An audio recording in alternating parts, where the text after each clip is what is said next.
shit. Oh shit. Oh shit. What's up, chat? Hello. Hi, everybody. Hi. Welcome back to another Therapy Thursday here on the Kilted Pork channel. For those that are unaware of what Therapy Thursday is, every Thursday I get on here on Twitch. And I get on here with my sister Asteria, who is a licensed therapist, and basically we like to invite people to come into chat and bring us any mental health questions or topics or any issues you might be having going on in your life, and basically we'll discuss them. And she's a professional, so she can essentially answer pretty much any question you have regarding mental health. It's something she's really interested in. We essentially do this as a free service for those who are unable to access mental health in their life, because we know it's it's hard to find. It's hard to find a therapist. It's expensive, all that stuff. And sometimes people just have questions, or they just need somebody to talk to. And this isn't technically talking, but you can type it in chat. That way you kind of are still anonymous. We don't really know who you are, unless you know one of us personally. But other than that, it just gives a place for people to kind of get some answers, instead of just, Googling it all the time. So with that being said, let's get the professional in here. Hello, hello, hello. She's in here chatting. I know she is. I am in here. I'm usually in here, or like pretty quick these days. Good. Let's keep it that way. Okay. Yeah, but I just never know when you're going to be sitting there and you're like, oh, last minute, I got to poop or something. That's very true. Sometimes, hey, if there's a call out in yonder, I must answer. Yes. I can't help it. But I have a topic I want to talk about today. All right, well, we'll keep it on deck. Just real quick, just because this is on the top of my head, speaking of doo-doos. Okay. One thing I don't really enjoy is going off, pinching a loaf, and then Oh my God. soon after going into the shower. And then afterwards, like, you get out, and then, I walk out into my living room, do whatever. And then I have to go back near my restroom. I'm like, now it smells like really nice soap and a fucking mountain of shit just like mixed together. It's terrible. You're like, Thank you for sharing. yes, that's an ordeal. All right. Give us your spiel, who you are, your all that good stuff. Okay. Well, thank you for sharing your feelings and your thoughts. Very appreciated. No Okay, problem. hello chat. My name is Asteria, on here. And welcome to Therapy Thursdays. I am an associate marriage and family therapist that works under the state of California. I do have to specify that because everyone works at different laws and ethics in relation to different states, and I can only speak on behalf of the United States. So if you're a clinician outside of the United States, well, I'd like to actually hear from you too. However, I can only speak within the range of California, United States. As associate marriage and family therapist, I work with individuals, couples, relationships, and just family settings. My background is in trauma, and I am trained in EMDR, which stands for eye movement desensitization and reprocessing. And I also have my certification in Gottman Level 1, which is a type of couples therapy. We do this Therapy Thursday to kind of give back to the community. I know times are tough right now. Resources are hard to come by. So we like to use this space to have open dialogue about mental health, topics related to mental health, and so forth. It's important to specify that because I am a social marriage and family therapist, I'm very careful with my ethics. And even though if there are minors that come on here that talk about suicide and I can't like report it or things like that, because again, it has to be to my clients I report, not to just any day person. I do just ethically do not feel comfortable about talking about suicide with folks under the age of 18. So that's just my personal boundary. And for legal and ethical purposes, I do not do any diagnosing on here. Let's just assume that if you think that your mom's narcissistic, what do we say, Kilted? She probably is. She probably is. Okay. So let's just kind of look past that now. And I want to also make it, or also my background is in substance and addiction. I have a very different approach when it comes to addiction and beliefs related to it that differ much more than common beliefs. And so if we ever want to talk about that, feel free to bring that up as well. Other than that, I do have a topic. However, I do want to get into our check-ins between Kilted and myself.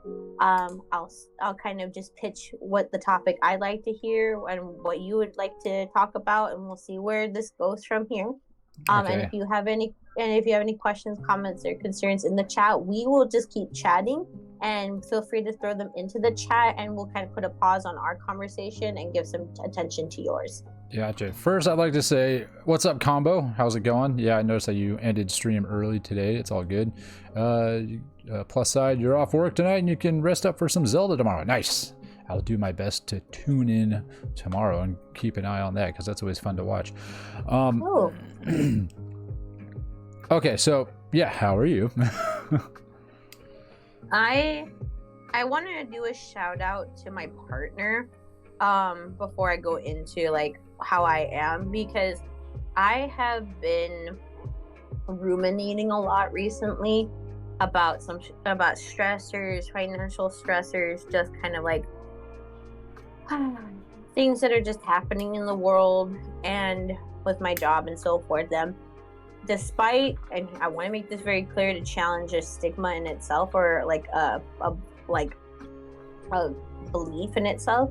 I'm a human first.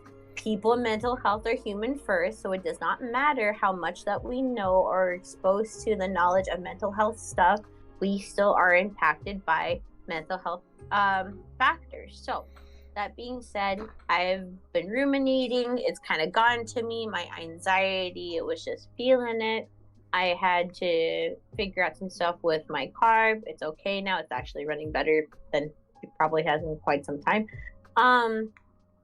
And I feel a lot better in this moment. So shout out to my partner for giving me the space to kind of like vent and process, because I feel personally I don't have many places for myself for that in this world outside of my therapy sessions. So I really just wanted to kind of highlight that and give it its own, appropriate place.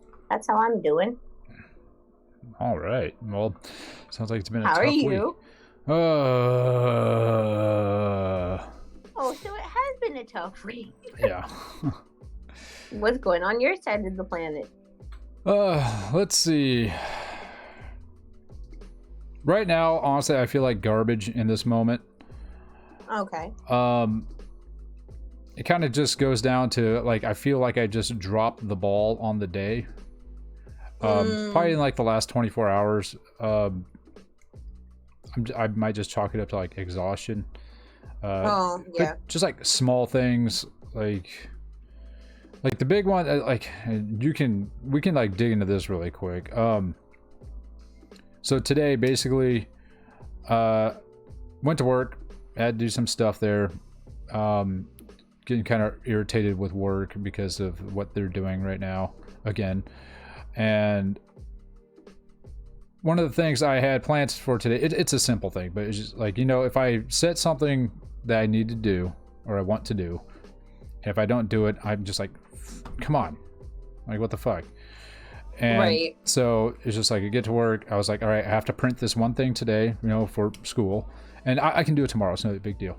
But I wanted to get it done today, and I was leaving work, and I was like, ah, crap, I forgot to print that. And I was like, okay, well, I'm just going to leave this stuff here and I'll print it first thing in the morning.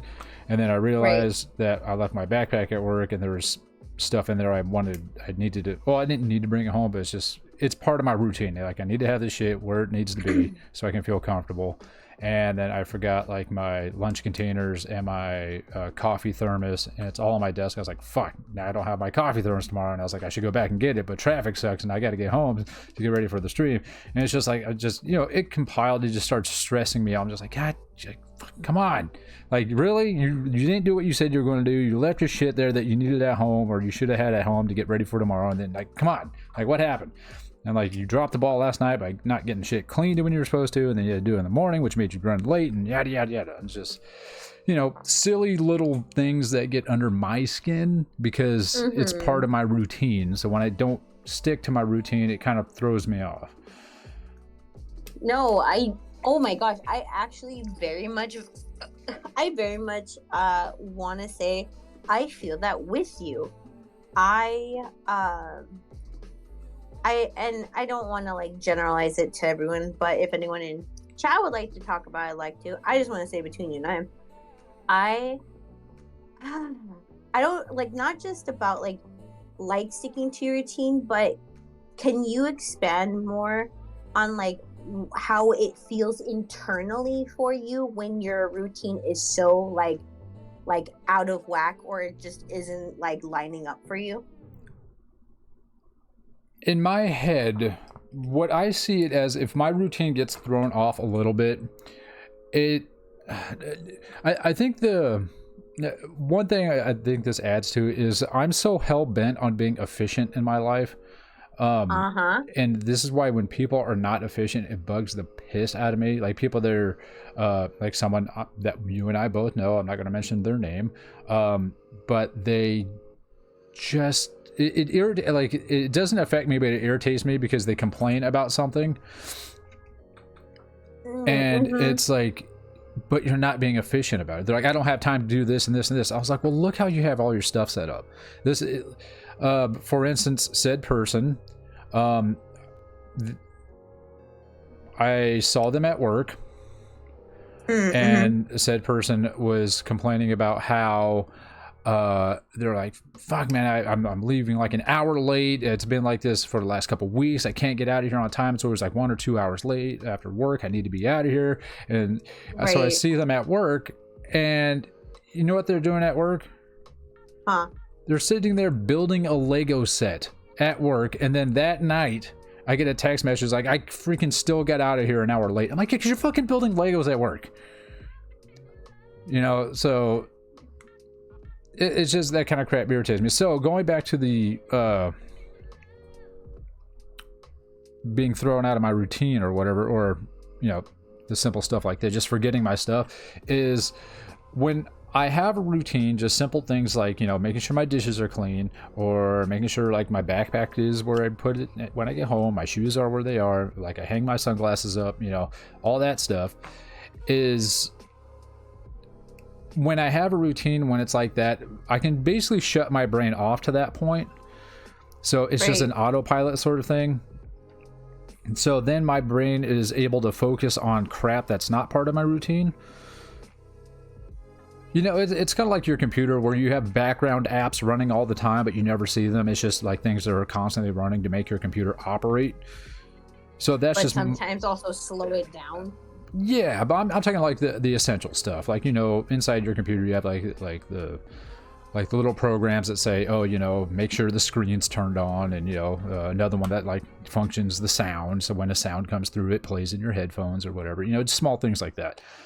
So that's all background autopilot shit in my head. So when it gets thrown out, oh my gosh, shit, like now I gotta worry about that. Now I have to freaking make sure I have something to replace this thing that I'm missing or whatever, and I have to account for that tomorrow. So it just takes extra processing power instead of let me just run on autopilot. Does that make sense? Yeah, I was just about to say, no, yeah, that does make sense to me. I kind of wanted to ask, because I for myself, I very much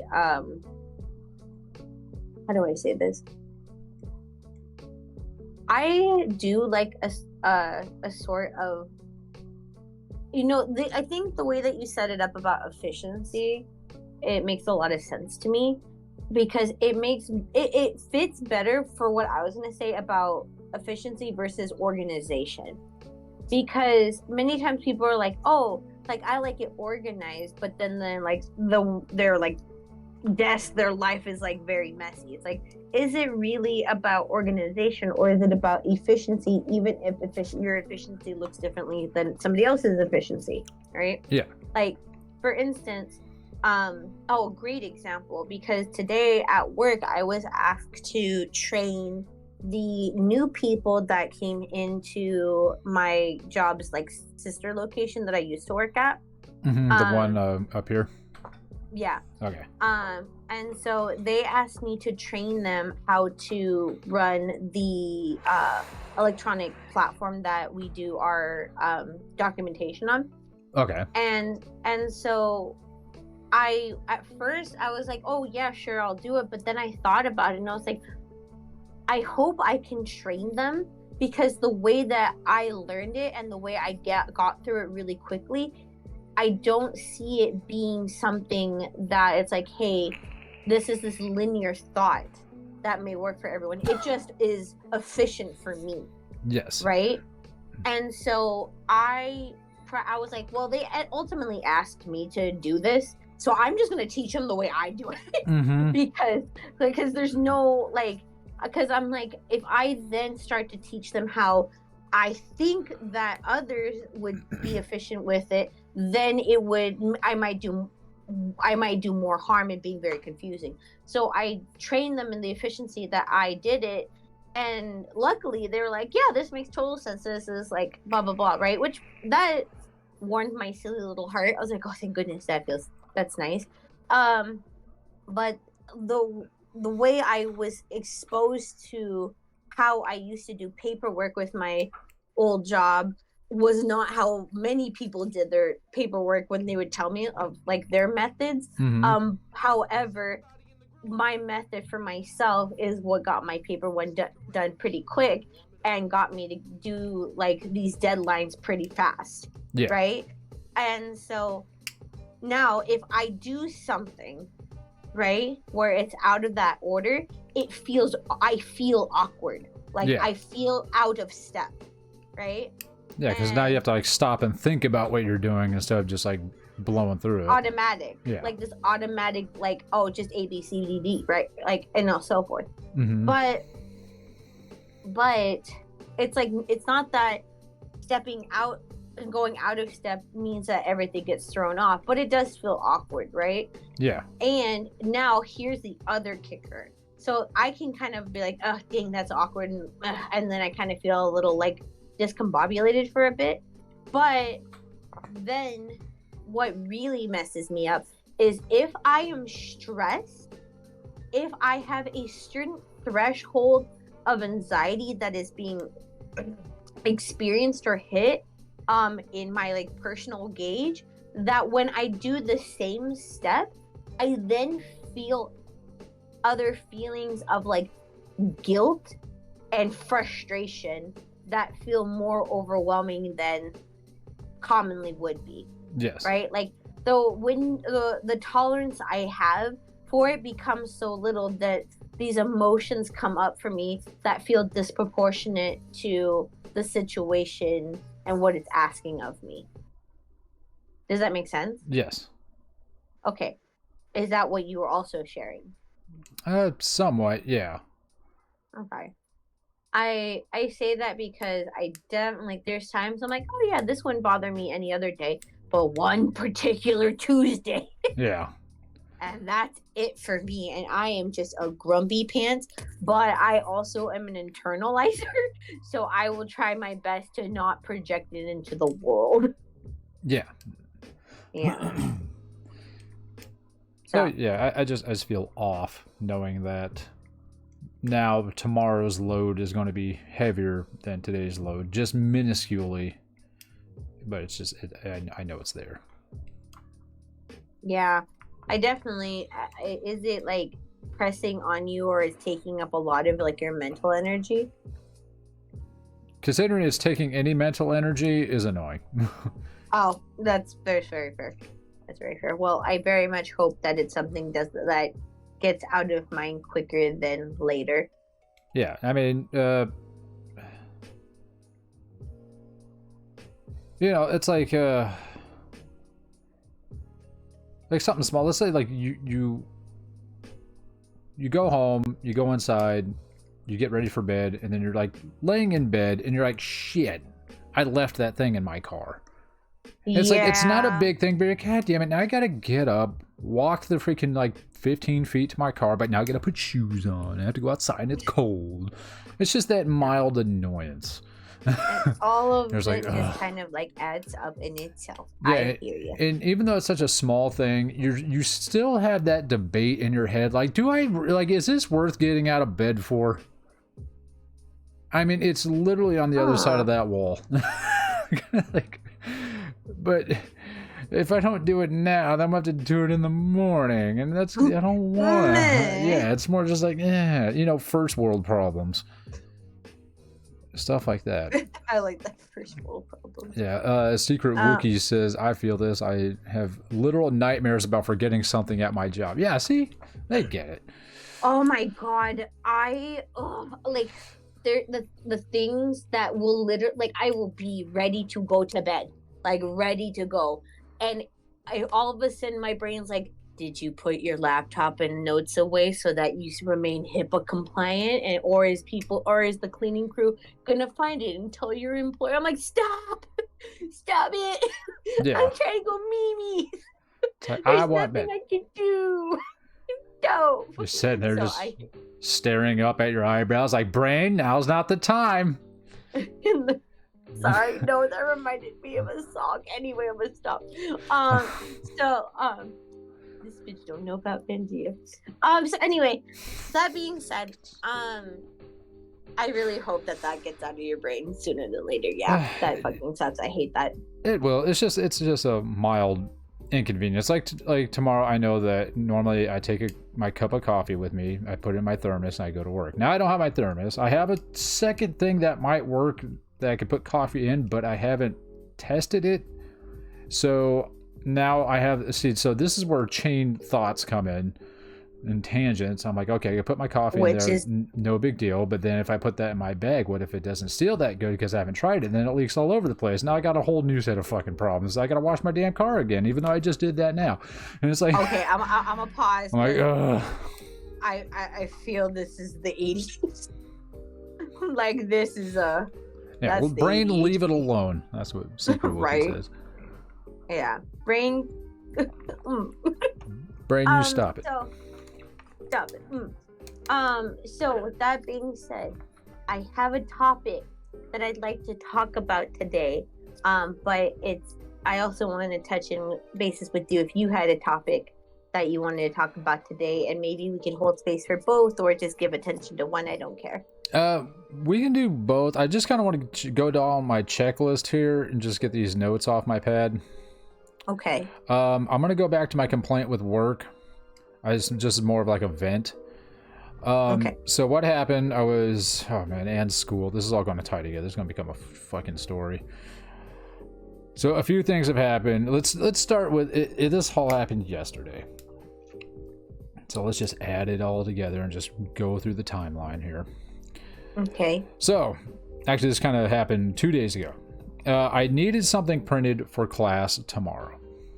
Mm-hmm. And the only way so what happened was there was a homework assignment that was due yesterday. Mm-hmm. So Tuesday, I had to complete the assignment because I needed help with it. And unfortunately, the schools were closed over the weekend, so they weren't open Monday or even for their like normal online tutoring on the weekend because Labor Day. So I couldn't get the help I needed. So I needed to go in after work on Tuesday to get the help. And I needed to print it after I was done with it. Now, the thing is, my printer doesn't work. The one that's behind me. It's a scanner. It's not a printer. Okay. Because it was free and it never printed. I've been only using it as a scanner. So that means I would have to and so I take all my notes on the Remarkable. Mm-hmm. So I do all my stuff there. So I would have to, just because based on the way my computer is set up at work versus at home, all this stuff, normally I print my stuff at work. And Right. I could have just went right on the other side of the freeway to my job and printed it if I was able to download the program for the Remarkable to just transfer it over and print. But I can't download that program at work because they have administrative rights. So I would have to go from the school, drive all the way home, put it on my USB drive, drive all the way back to work, print it, and then come all the way back home, go to bed, to go all the way back to school in the morning. And I was just like, I can't. So I asked somebody at work, this person that we know, or at school, a person that we know, I said, hey, tomorrow morning I have class at 8 a.m. and I know you're supposed to be here before that to open up the Learning Center before 8 a.m. Can you print this for me? It's only 5 pages. I'll have it on the USB. They said, no problem. I'll be there at 7:30. I get to school at 7:15 because I wanted to make sure I wasn't bothering them, this and that. So 7:30 rolls around. They're not there. They text me. I'm 10 minutes late. Fine. So 10 minutes comes and goes. And then they're like, oh, I can't let you into the building because of, I don't know why. Apparently before 8 a.m. the Learning Center is a top secret information by the government or something. I don't know. So they show up 10 minutes before my class. I freaking have to meet them on the side of the building. They go in. I was like, you better put on your fucking Nike Airs and run up those freaking stairs and print that crap because you got 10 minutes. You have to bring it back to me. I have to run all the way across campus to get to class. So I'm just stressing the fuck out. And the whole time I'm sitting there and my mind goes straight to my left arm, my tattoo. And I was like, this person said they're going to be here. I'm relying on them. And once again, they did not do what they said they were going to do. And this is why it reminds me of my tattoo, because my tattoo, as you know, represents don't rely on anybody. You're going to be the only one to save your own ass. So fucking do it yourself. Oof. So just a branch off of that, let's just say long story short, I bought a printer today. It is sitting in a box. So Fucking A. there's money I don't have, but now I have a printer and I'll set it up this weekend. So going on from there, I'm in class, my first class, 8 a.m. And so we're within it's in the middle of class. And I have my work phone in my backpack. It's on silent or whatever, because I'm not stupid. And of course it starts blowing up. Where are you at? What are you working on today? I'm like, you fuckers, how many times do I have to tell you? I swear to God, I tell them every week, I'm in class Mondays and Wednesdays. I'm not in the office. And they're like, okay, well, just to let you know, next Wednesday we're having a staff meeting at this time. I was like, Mondays and Wednesdays, I'm in class. I'm not at work. And then, so that just set me off. And then, so this is all just compiling throughout the day. And then this is kind of funny, but it's also pissed me off a little. It's more irritating than it pissed me off. Went to physics.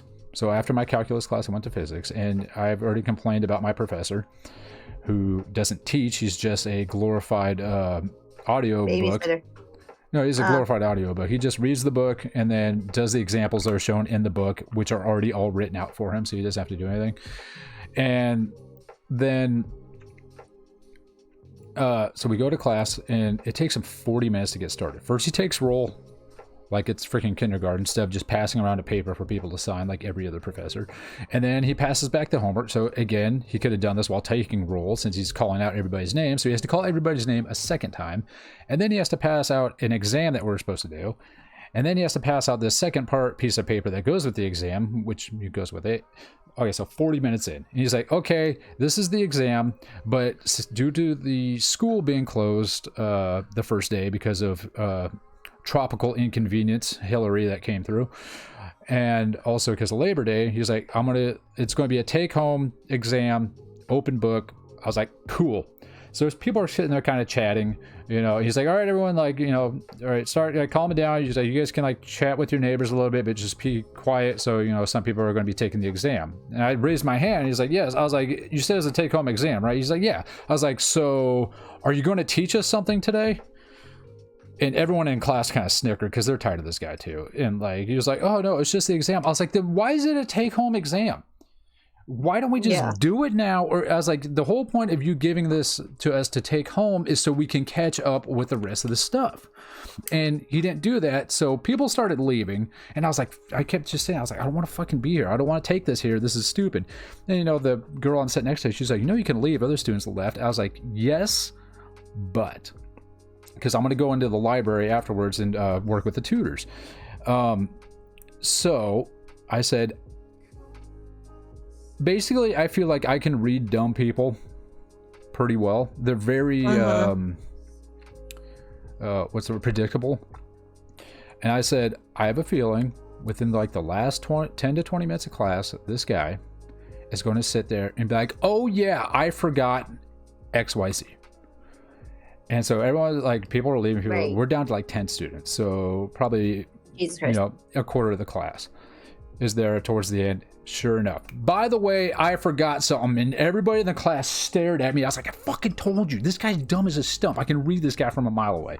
And so I got the information. He was like, I'll send out an announcement, this and that, blah, blah, blah. But now other people, if they don't check their stuff, and they're like, I was like, oh my God.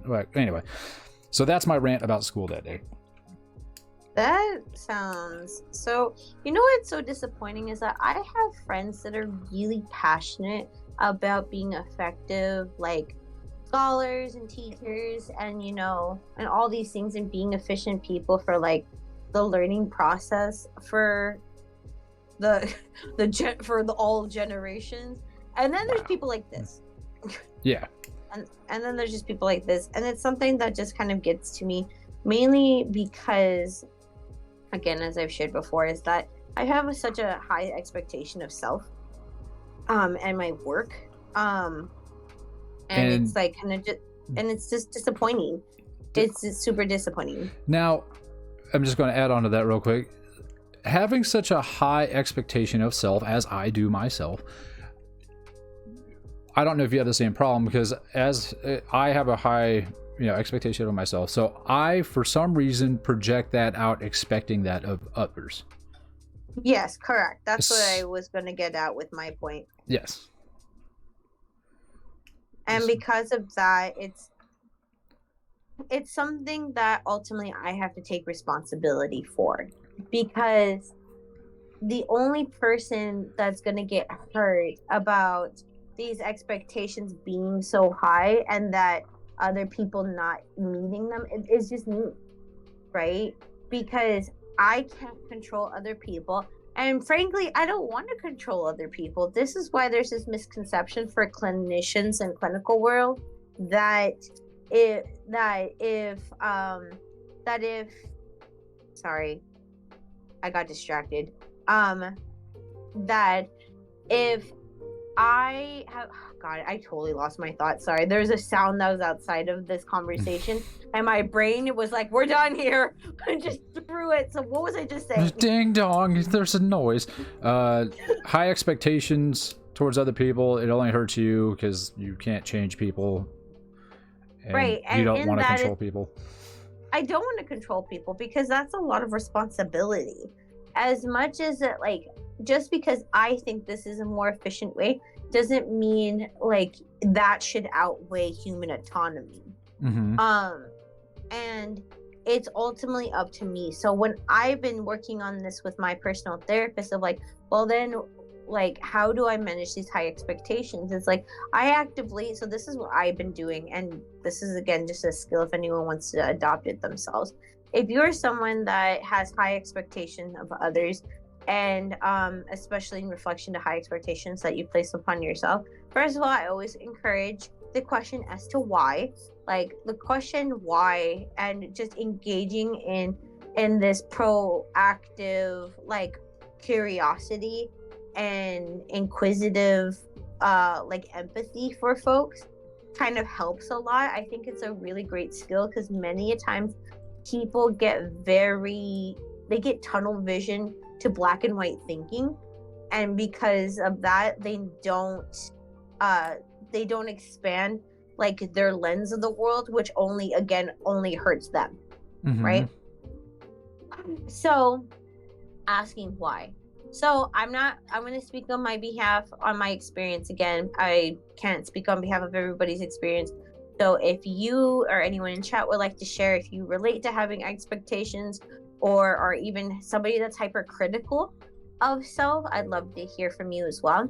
My why is because what I have learned is if I don't meet these high expectations, or I kind of fall below the expectation for self sometimes, in my history, in my trauma, I would get punished, or I would get hurt, or my attachment with others would be, it would have been threatened, or I would just risk,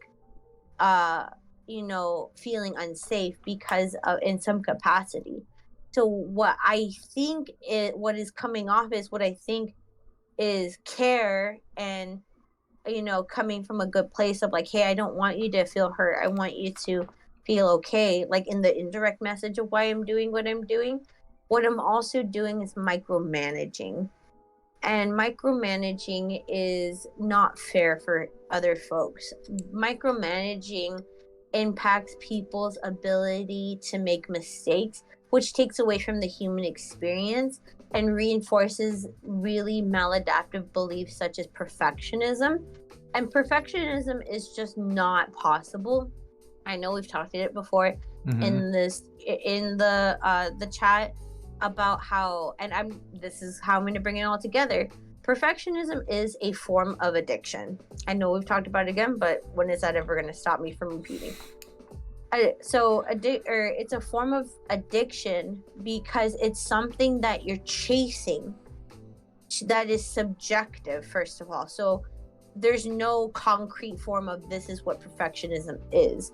It's this arbitrary, subjective belief that was implemented in some way or another, right, to achieve some goal, whether it's connection, love, safety, whatever is it, right?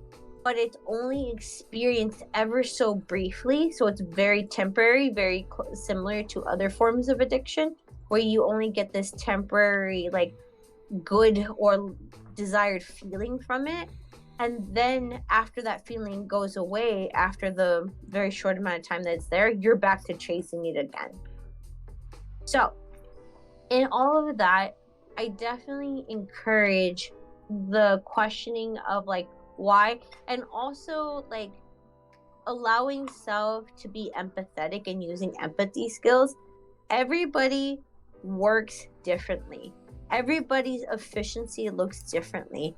Just because I like my form of efficiency doesn't mean somebody else may agree, but ultimately there's a goal that's still getting met, right? Right.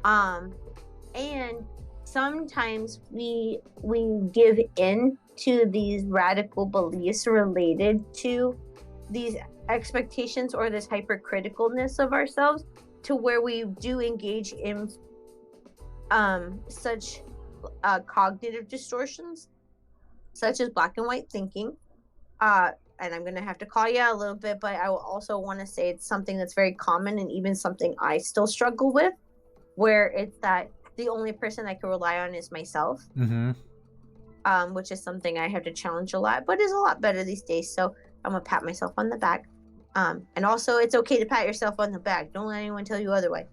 And unless you have bad shoulders, then don't do it. Yeah. Then go take care of that if you can. Minimalization. So it's like, it's so easy, anyone could do it. Not everyone can do it. People with different brain setups cannot meet the standard to which you hold for yourself. It's just not possible for some people. So that basically gives credit to every Billy Mays infomercial ever. Do you not know how to use a freaking lid for your cup? Get the old new super lid. And it's like, oh, fuck me. And you're like, who needs that? And then there's somebody in the world like, oh boy, I fucking suck at lids. So I'm gonna 3 easy payments of $19.95. You bet your sweet baby. And for an added bonus, we'll laser engrave the word lid right onto it. It's like, cool. Right, by Billy Mays. That's fucking funny. But yeah, exactly. And that's why a lot of people, this is also a great point. I'm going to go on a tangent unless stop. So I'm going to keep going. This is why when folks have this, like, I'll say specifically what I've heard is that I've heard some folks get really hypercritical about these different things that are being made and invented these days, where people are like, oh, it's to make their life easier. And they're like, why don't they just do blah, blah, blah? Like, it's not that hard. It's like, hey, it is that difficult for some folks. Like, whether it be of mental health or just, you know, physical factors, you know, ableism, freaking just a bunch of things. Like, all humans come in all such a unimaginable forms of shapes and sizes. There's a person I follow on TikTok that doesn't have anything below the waist. It is nothing. They are literally chest to waist, arms, head. That's it. What's their name? I don't remember. Is it a guy? Yeah, it's a guy. It's a bald guy. Is it a white guy? Yeah, white bald guy. White bald guy. Shit.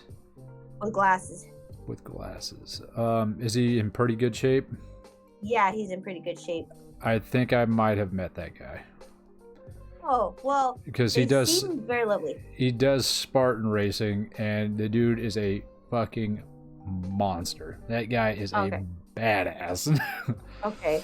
Well, but ultimately to my point is like that. So trailing back to the original point is that, like, with this, like, I hear and that's what I'm saying. What I hear for you is that because of this incident alone today, this motivated you to spend money in order to not be in this position again. Yes. And let me also ask, did you have the money to pay for this and get this printer? No.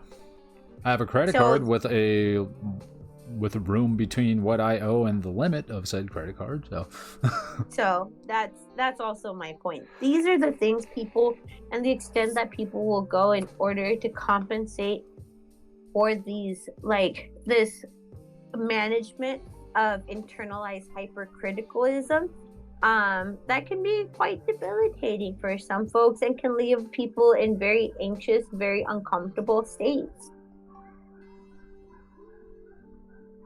Go on. I just said everything. Oh, okay. What do you mean, go on? Well, the way you finished that sentence, I felt like you were about to add to it. No. That was just the end of it because, again, I didn't want to go to, because I'm very passionate about the topic I want to bring in today.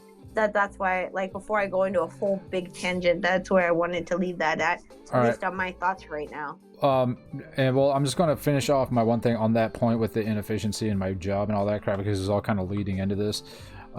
So today I got information about said meeting that I told them I'm not going to. Even though I'm not attending it, just how they're okay. So you know where my office is, okay? Correct. So apparently our company, I kind of heard about this, but we have a satellite office in the city that the eldest lives. Okay, so next town over. And there's only like one office in that place. I guess it's like a little suite inside of an office that a bunch of companies share. I don't know why we have it. I think it's something to deflect, whatchamacallit, people bringing lawsuits to the front door. So they said, so everybody that is in my job is in our main office where I go. So they said, we're having this staff meeting, but it's going to be at this small office. I was like, so we're going to uproot the whole company to drive to the next town over to sit there and talk about crap that half of us aren't involved with for an hour just to drive all the way back? Yeah. What? That's just inefficient. And I was just like, like, yeah. And I just left. And Oh, the that's when I was on my way. inefficiency. Yeah, I was just like, oh, okay, that's the end of that story. No worries. That Okay. sounds like a pain in the butt. Chat, if you have any questions, feel free to leave it in chat, or any mental health stuff or want to add on to that, go for it. If not, oh wait, hold on, Secret Wiki just posted something. They say, I place expectations on people, like remembering my birthday. Is that expecting too much? Considering someone who doesn't remember their birthday, I don't even know Asteria's birthday, and she's my sister. It's in my phone. That's what the phone's It for. just passed. I know, it just passed. I think I remember what date it is. I always get it. I'm always off by like 3 days. That's why it's in my phone. I know. Everyone does. Yeah. So, and that's, thank God for Facebook sometimes. So, I do that on purpose. I'm like, hold on. This is for the folks that really just be struggling out there. yeah. And honestly, I use the birthday thing on Facebook. And whenever someone's birthday comes up, I'm like, I don't talk to that person. Unfriend. So, yeah. So that's just my way of filtering out. So, Secret Wiki is saying, is that expecting too much?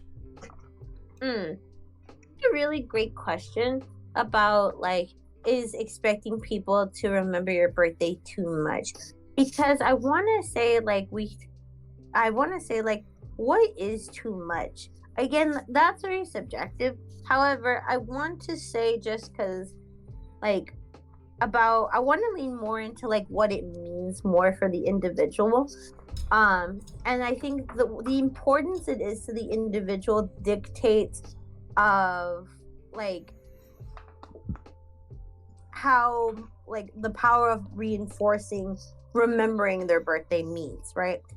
So I want to say, like, first of all, in all transparency, no. I just, opinion wise, I don't think remembering a birthday is too much to ask for. I personally think it's objective. I don't think it's too much to ask for. And I think that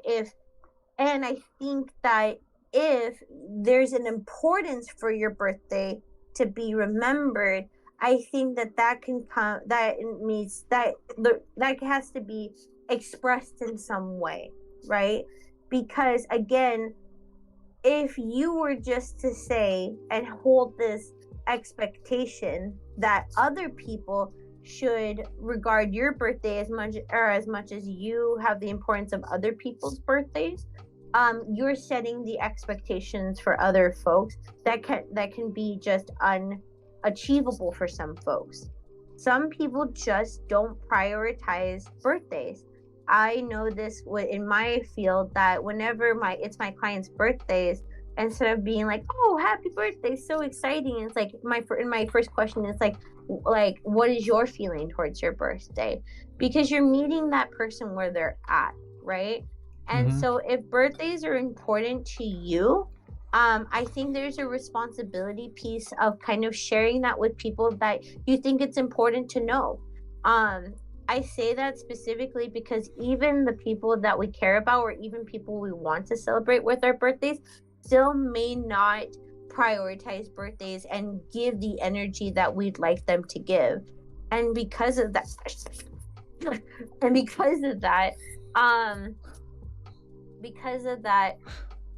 it could just lead us to disappointment and just experiencing, like, kind of that internal suffrage for ourselves, which we don't deserve, you know.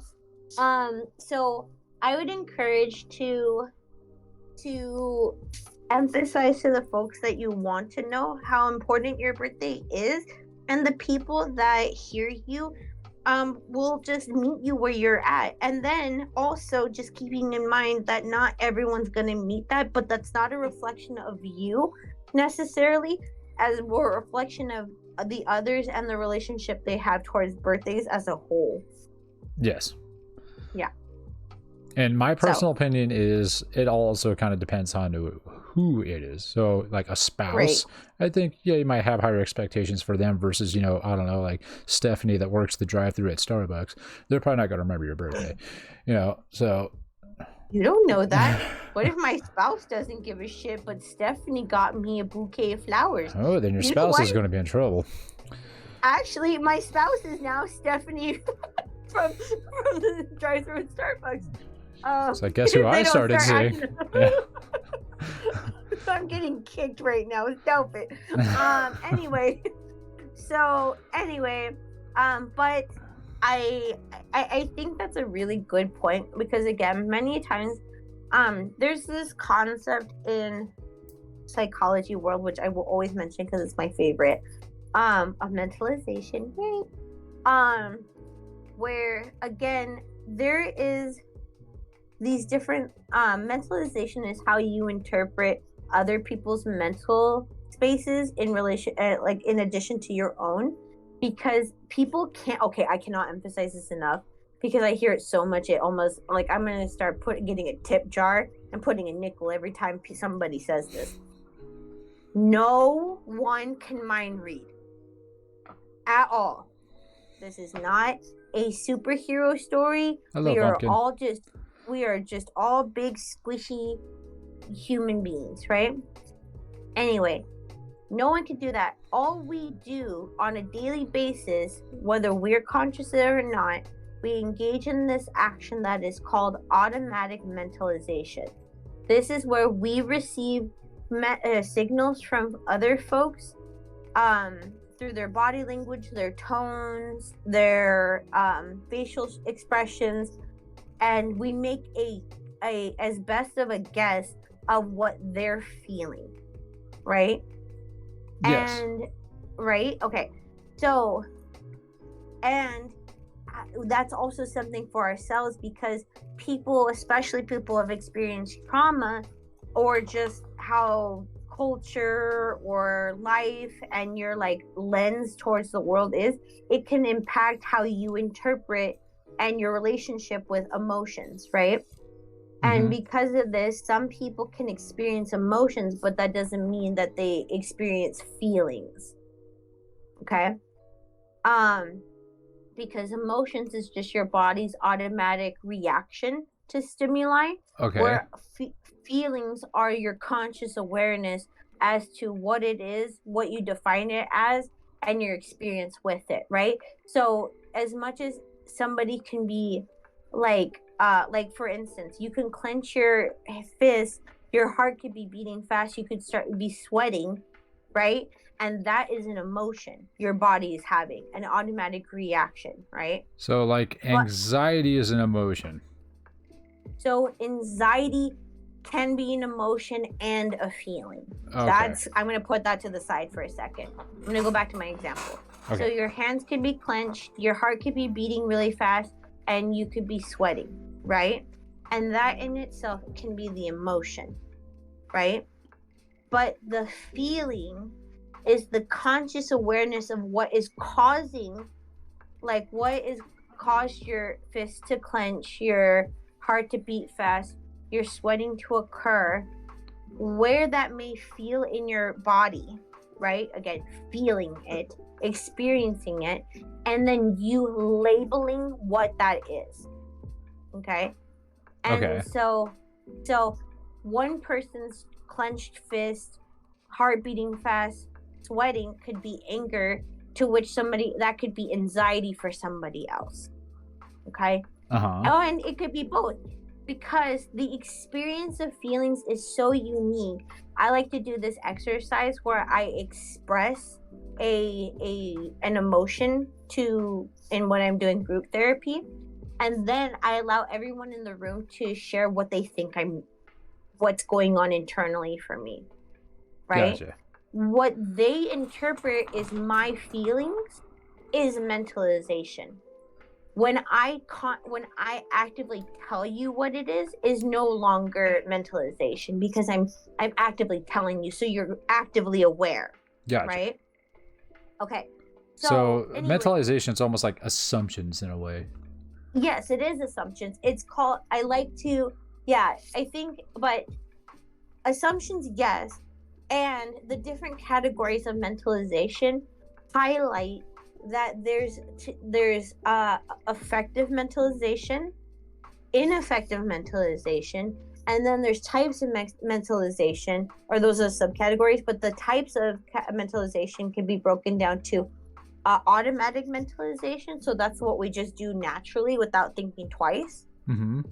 Controlled or explicit mentalization, which is when, and more commonly, when we receive a response or we are given a reaction that is disproportionate to what we were automatically thinking was going to happen, and it kind of like stops us in our tracks, right? So it's like, hey, it's like when you're sharing a message with somebody and you don't think it's that big of a deal, and all of a sudden the person's like raising their voice and like getting really loud or like turning their back away.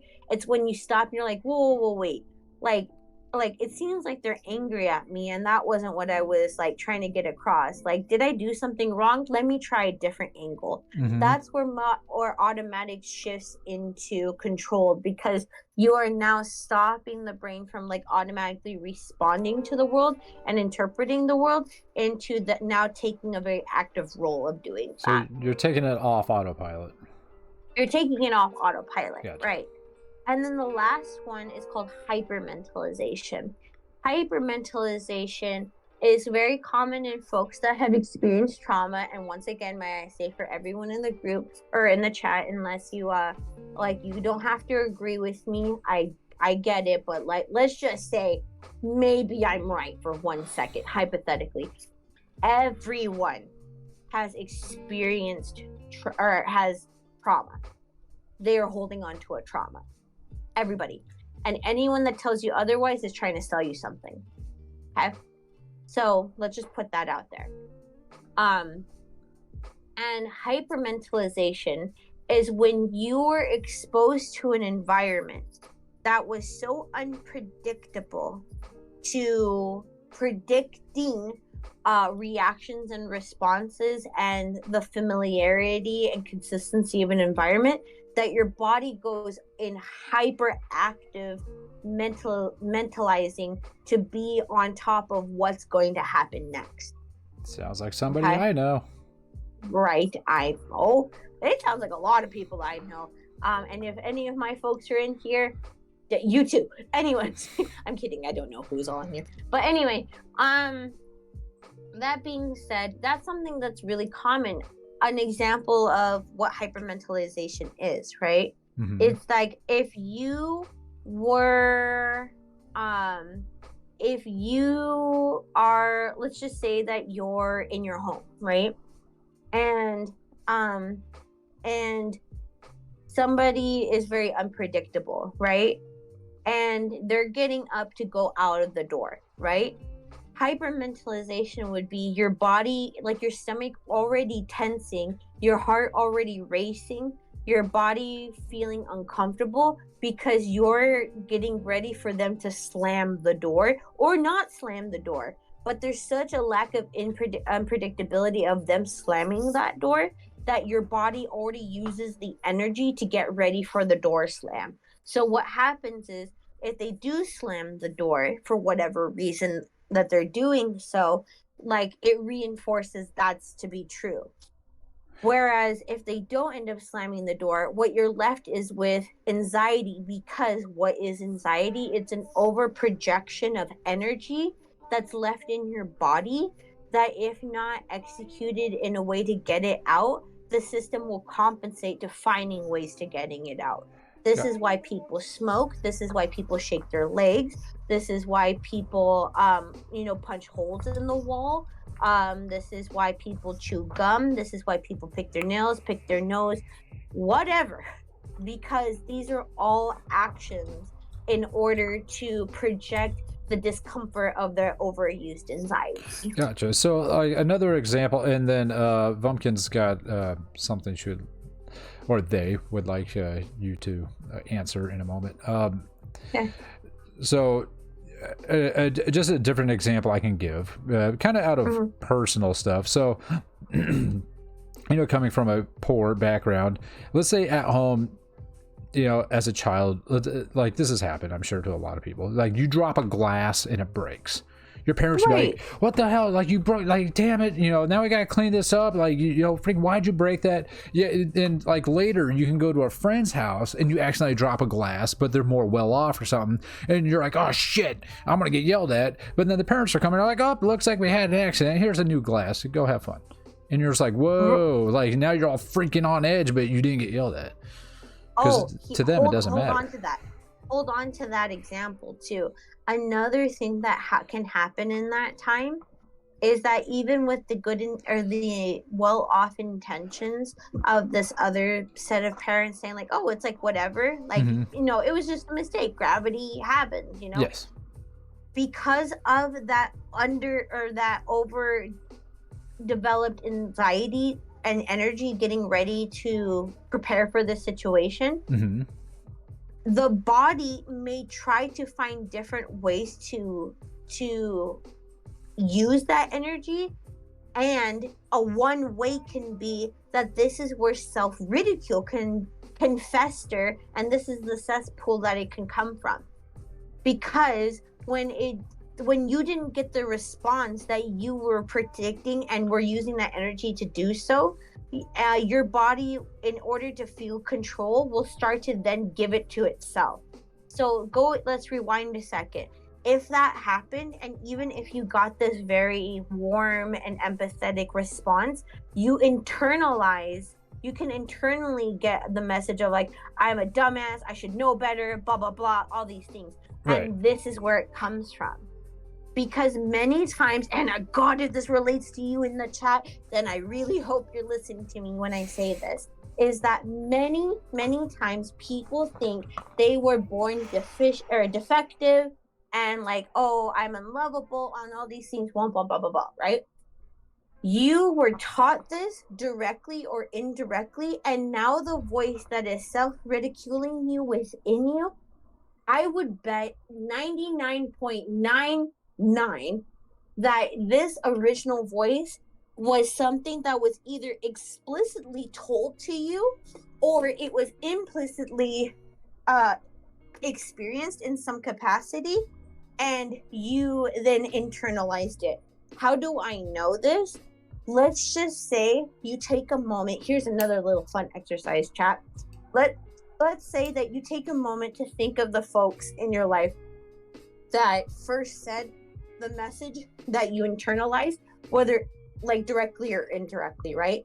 And the next time that you hear that internal dialogue or that inner critic, I want you to change the voice from your voice into the person who originally said it to you, or whatever, indirectly, whatever, right? Another person.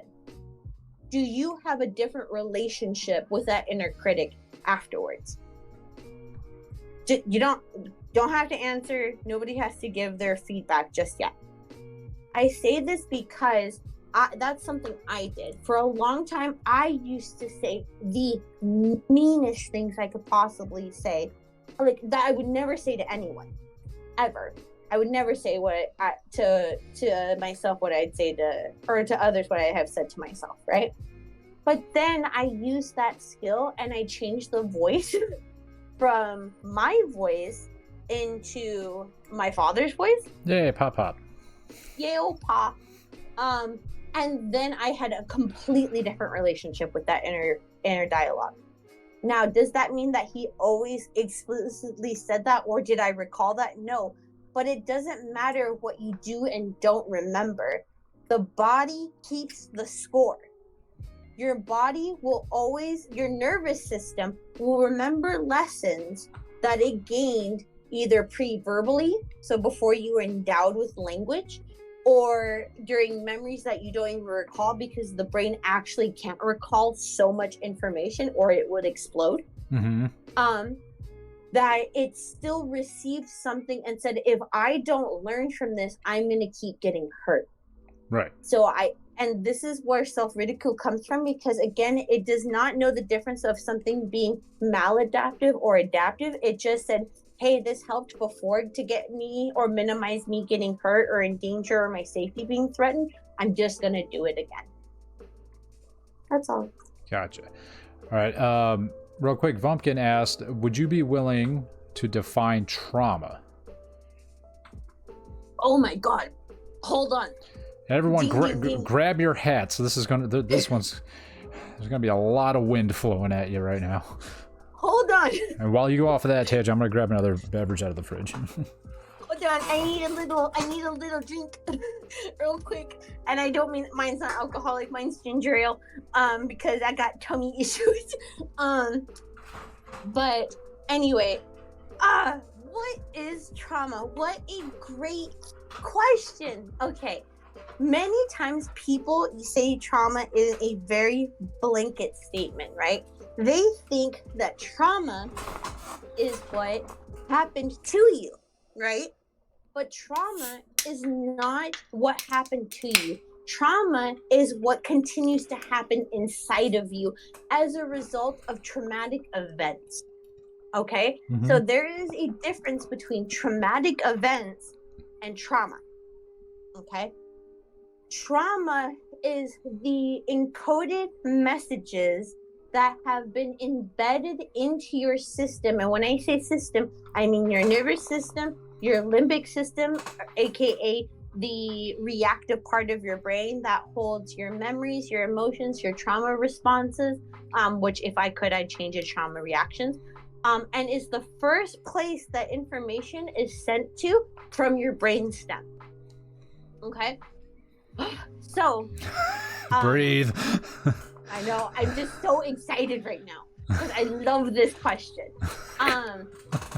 So the reason why we need to take a moment to say that there is a difference between trauma and traumatic events is because there could be times where people can all have experienced the same traumatic event, but have received and then had trauma embedded into themselves in different ways.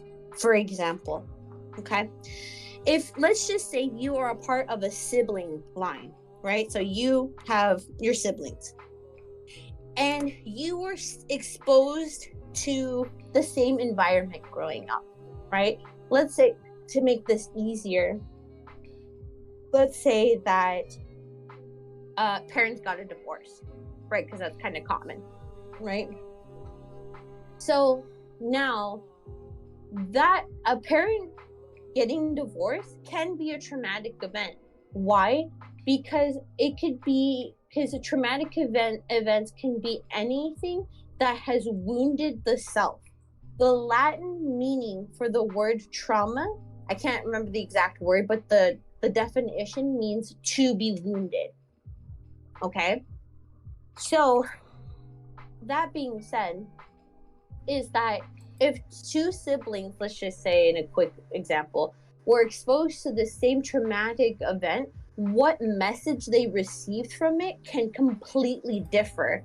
And that message that they receive is the one that they live with and is within their system. And how we know it's trauma is that you can move clear across the world, across the fucking universe, and that does not make that message or that feeling or that discomfort or that heartbreak go away.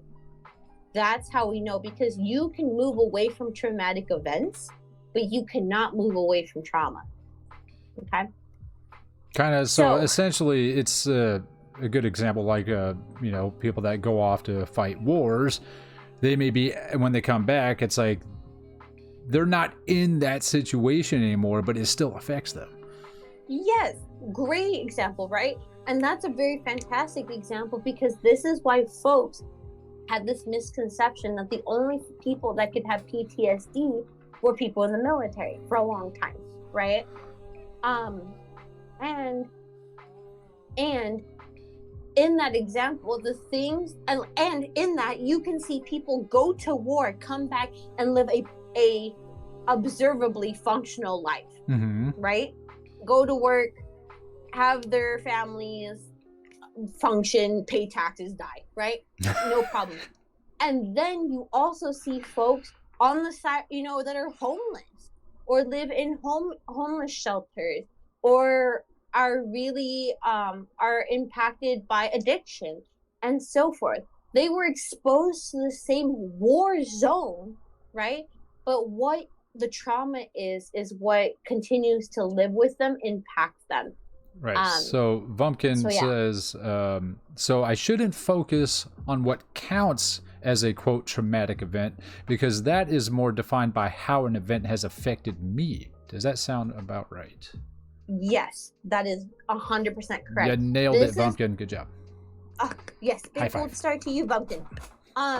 Because this is why, gosh, I wish I could put this on like a bumper sticker or a poster. This is why comparing traumatic events is absolutely pointless. Thank you, Bumpkin, for the Just follow. just because one person was exposed to really harsh conditions of physical abuse, sexual abuse, and whatever the case may be, and another person had their parents divorced, and their house foreclosed, and their parents' house was foreclosed or something like that, Mm-hmm. and on paper, again subjectively, this may seem like two different very traumatic events, and it's like, oh, how can they think that they're traumatized? I'm traumatized. Well, newsflash, you both are, right? It just looks differently, and how it shows up looks differently. The way it can show up looks like different symptoms, and that, to make it easier to talk to different medical professionals alone, it has different labels of diagnoses, right? Mm-hmm. That's why, at least I'll only speak on behalf of myself, I don't get hung up on diagnoses for clients. Many people like, I need to know exactly what my mental diagnosis is. And I said the only importance of the actual name of the diagnoses that you're experiencing, is the importance of it is between me, other mental health professionals, and medical professionals, because we use the same codes and the same terms so we can communicate with each other in our respective scopes of practices. That's it. The actual symptoms look differently for everybody, and ultimately is something you're still living with despite whatever it's called, right? Right. Now, what the ways that these diagnoses can come up, it can come up in anxiety disorders, including obsessive and or compulsive disorder. And yes, it is called obsessive and or compulsive disorder. It can come up as depressive disorders. It can come up in different forms of addiction, interpersonal disorders, and just interpersonal diagnoses, such as histrionic personality disorder, antisocial personality disorder, borderline personality disorder, dependent personality disorder, a multitude. And so these are much more hit other disorders outside of like neurodevelopmental ones, so ones that you may have been born with or may have developed later off in life as well, because again, there are some that may not just show up until when you get older too. Gotcha. Secret Ducky, welcome. They say, so basically, by separating this, you are also allowing the ability to say that an event could potentially not be particularly traumatic in the grand scheme of things, but what the person takes in is the trauma. So even if it's kind of mundane, it can be traumatic. Yes, it is, exactly. There you go, Ducky. Good job. Another gold star. So many gold stars tonight. I'm so proud of people. Yes, exactly. This is why the game of comparing trauma and traumatic events is completely pointless. Okay? It serves no purpose. In the game of comparing trauma, everybody loses. So don't even start. Mm-hmm. Okay? I would not encourage it. But also too, we're also challenging the stigma that only trauma has to look only certain ways, right? So this is where I want to get into another topic about capital T traumas and little t or small t traumas. Okay. So capital T traumas are ones that are much more notable and much more, and I think it's fair to even say ones that are much more socially acceptable and identified as traumas. these ones are going to be like car accidents, exposure to war zones, sexual abuse, physical abuse, mental abuse. I'm trying to think of other ones. Kidnapping, having a loved one die, or commit suicide, or committing homicidality, something along these lines. Very explicitly, like as identified by the diagnostic manual as as trauma. Okay, so that's capital T traumas. Small T traumas are ones that are another piece about a capital T trauma real quick is these are events that can be very distinctly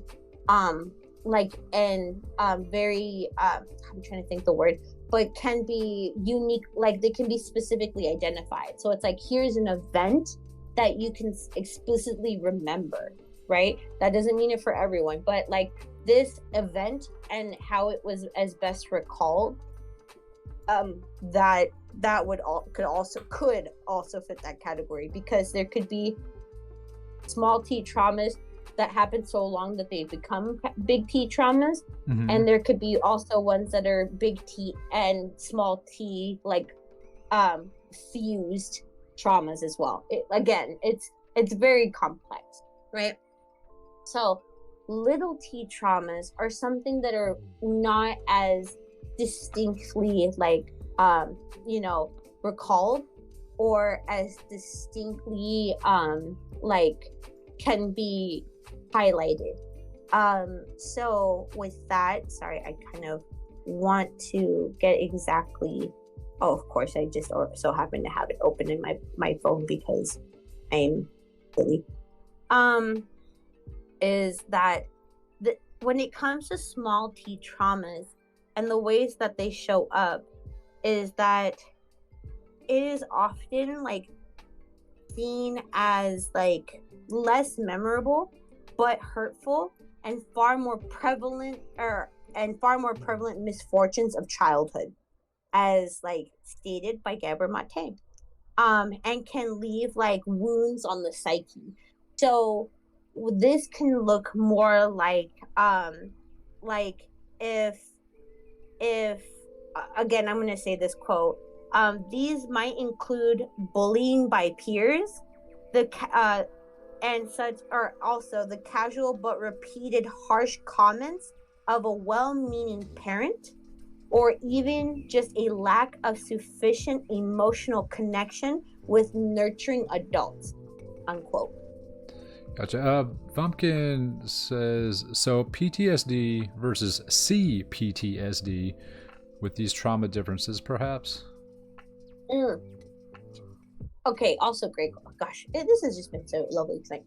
So PTSD, the only difference between PTSD and CPTSD, so complex post-traumatic stress disorder, is that, and in all honesty, just to kind of put it out there, the difference between the two is that PTSD is more defined for folks that have very distinct identifiable traumatic events that happen, right?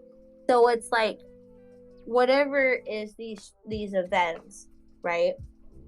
They're these very unique identifiable times in a person's timeline, right? Right. And again, what is defined as trauma is to the individual. Just because I listen to clients and I could be like, whoa, that could be traumatic, just because I can say that doesn't mean I have the right to define trauma for my client. And I know this gets really complex because many times people say well, my therapist said this, right? But I can say hey, I have a sneaking suspicion that's trauma. But if the individual's no, I don't accept that as trauma, that's it. I don't get to challenge that too much. Because again, PTSD, all of these diagnoses have a very distinct element to diagnosing that says if this if this impedes ideal functionality for the individual. Okay? So it doesn't matter if I think something's trauma or something's not trauma. It's what the individual thinks it is and how it impacts functionality for them. Mm-hmm. Okay? Anyway, so complex PTSD is just what it says in the word, is complex, because it's where a lot of the intersection between these traumas intermingle, right? So let's just say, as an example, you received the message from a caregiver, a parent or someone, that said that good little kids don't get angry, right? Right. Which, bullshit. Everyone gets angry. It's a very natural feeling. It's actually one of the best feelings out there. Yay, anger. Okay? But they say good little kids don't get angry, right? Well, that's not what the kid hears, because children don't develop their prefrontal cortex to differentiate, oh, this is what they said, but this is probably what they meant. They hear a deeper message that is embedded in the emotional mind. They take things more literally. They may hear the message of bad little kids don't get love, right?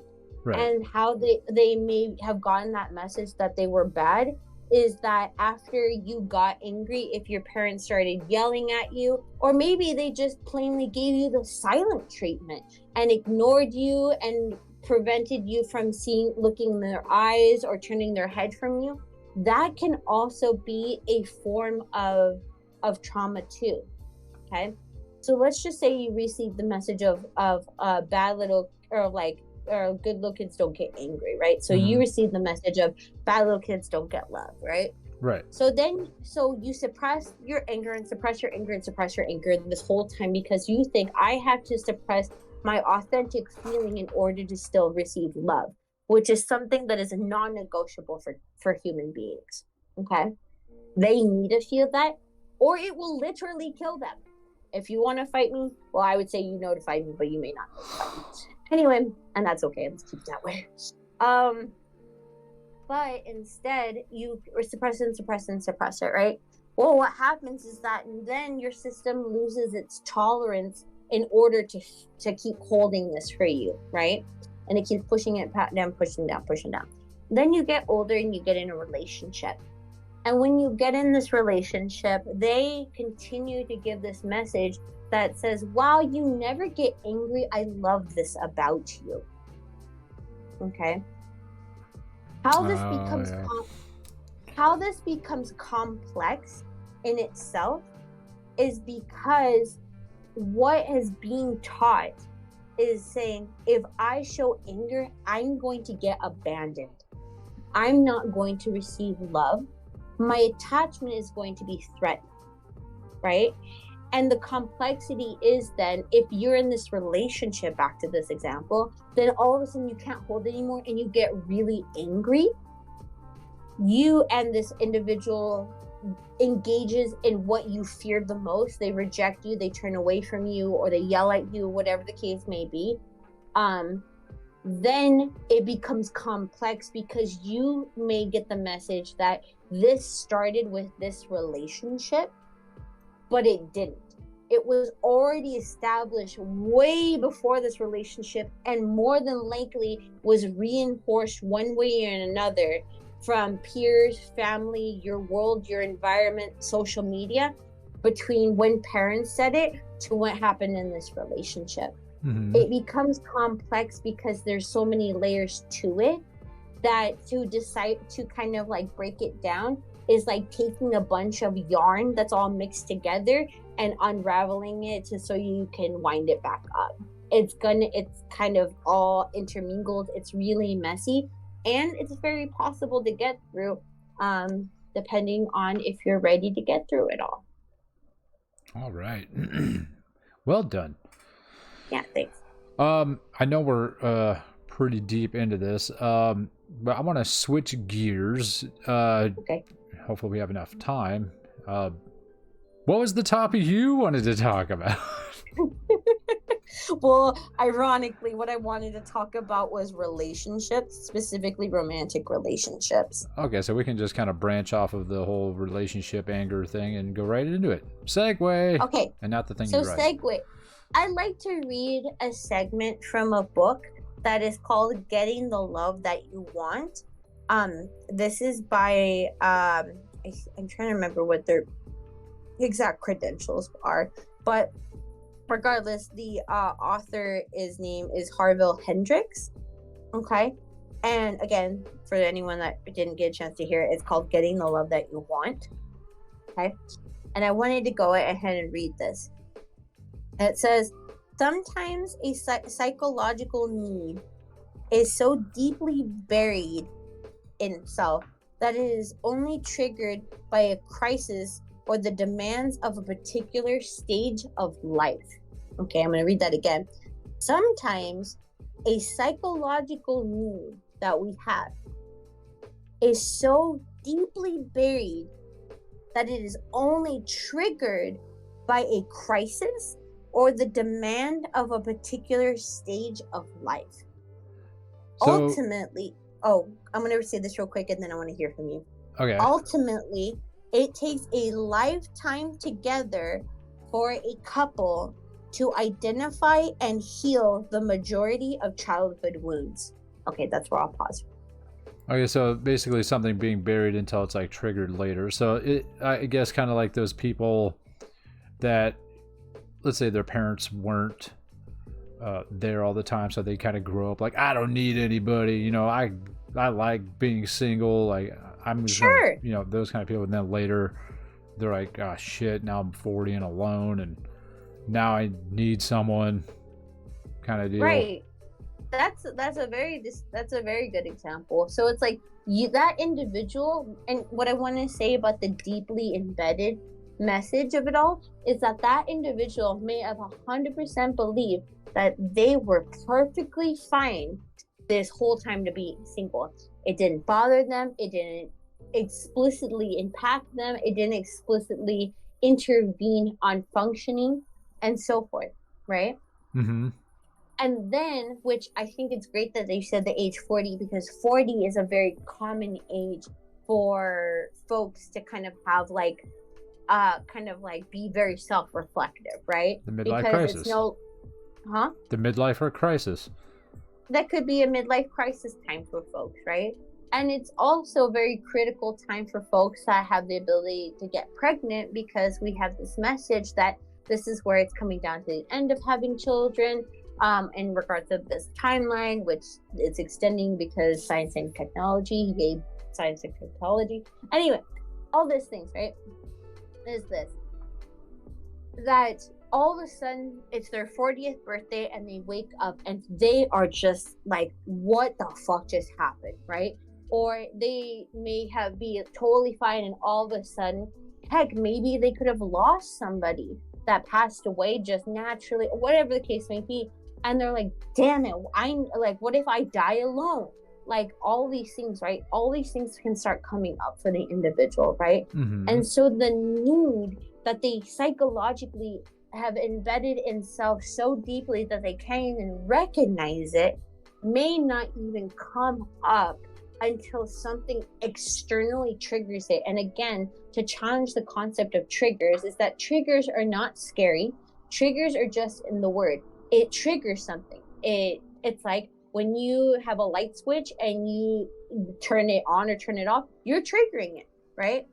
So it's that it clicked something in the self, right?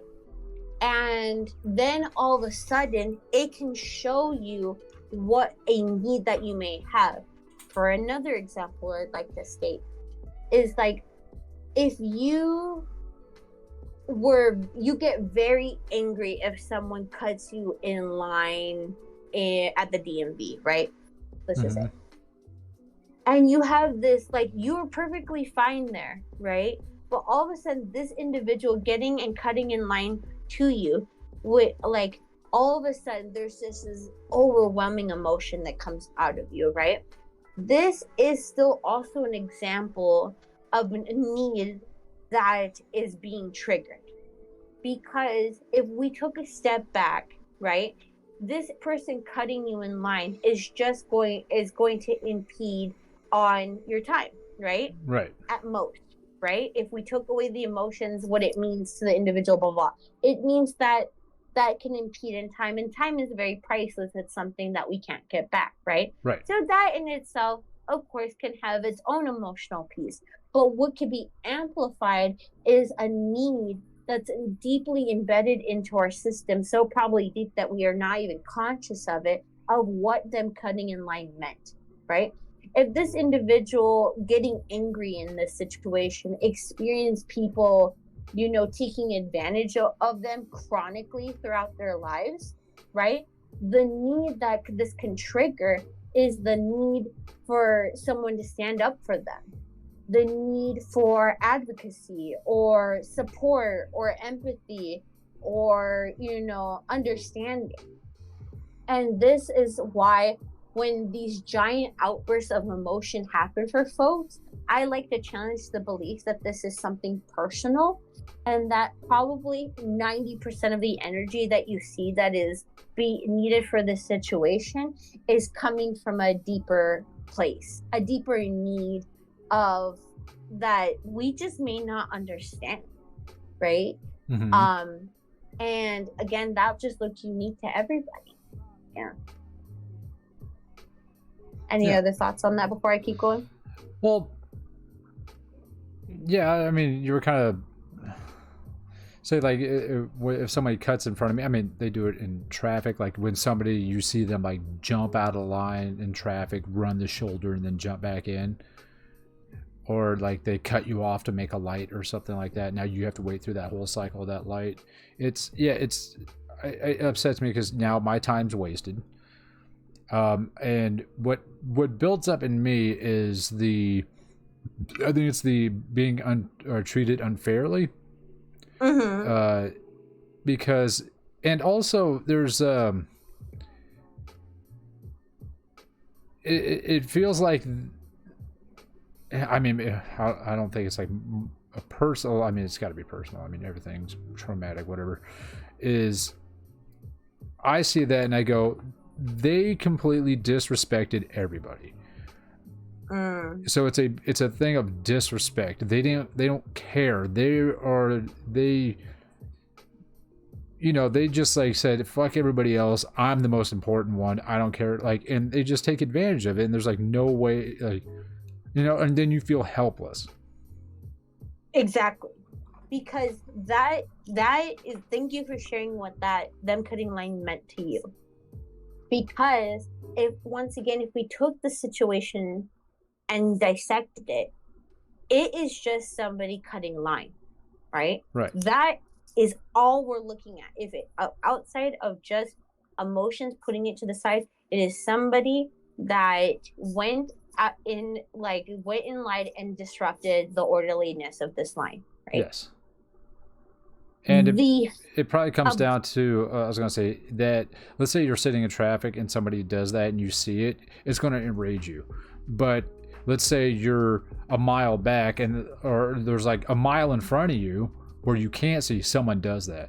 It still affected you the same amount of time, but you just did not witness it, so you didn't get bothered by it. Oh, exactly. Because this is where the emotional piece comes in. Because and you even said like this person's being inconsiderate, this person like all these things, right? They're being hurtful, blah, blah, blah, all these things, right?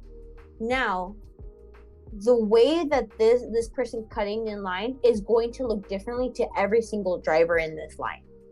Okay? Somebody might just not care, and they said, oh, no worries, come on, get in line. Mm-hmm. Right? They don't care. Somebody might get enraged by this. How fucking dare you? I've been waiting here all this time.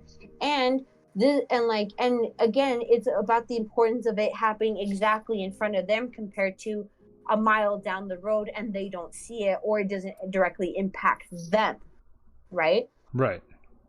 And somebody can get sad, somebody could feel hurt, they can feel all of these things, they can feel none of these things, right? Mm-hmm. It is unique to the individual, right? Right. And the trigger is of what this triggers inside them, because what this incident resembles in relation to the signal or the encoding of similar feelings that happened at a previous point.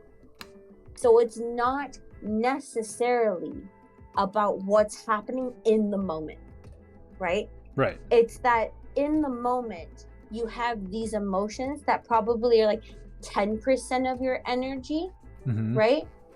But are like out of the 100, whereas 90% of your energy is you responding to what this signal resembles in relation to events prior to this one, especially related to deep encoded pain. Okay? Right. Okay.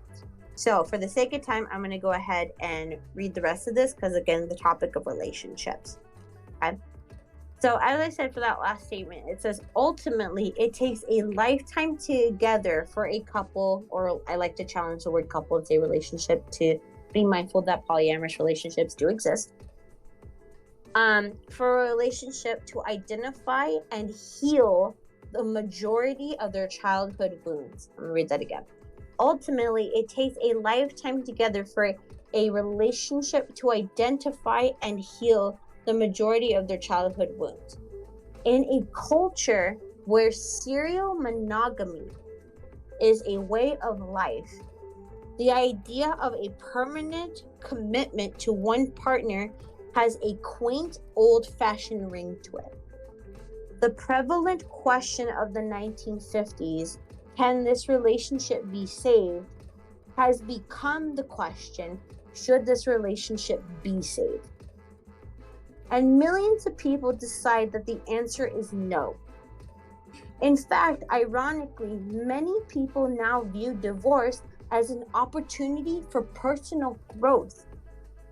It's not within a relationship that people grow and change, according to this increasingly popular view. It's when the relationship falls apart. People believe that separation opens their eyes to their self-defeating behaviors and gives them an opportunity to resolve those problems with a new partner. But unless they understand the unconscious desires that motivated their dysfunctional behavior in the first relationship and learn how to satisfy those desires with the new partner or relationship, the next relationship is destined to run aground on the same submerged rocks. Ironically, the more that we have become involved in a psychological study of love relationships, the more we find ourselves siding with the more conservative proponents of love relationships. We have come to believe that couples should make every effort to honor their vows to stay together till death do us part, not for moral reasons, but for psychological ones. Fidelity and commitment creates a zone of safety that allows relationships to resolve their long-standing issues and become joyfully alive and connecting. Okay, I'm going to add a little bit more to this, and then I'd love to hear some thoughts either from you or the chat. All right. Okay.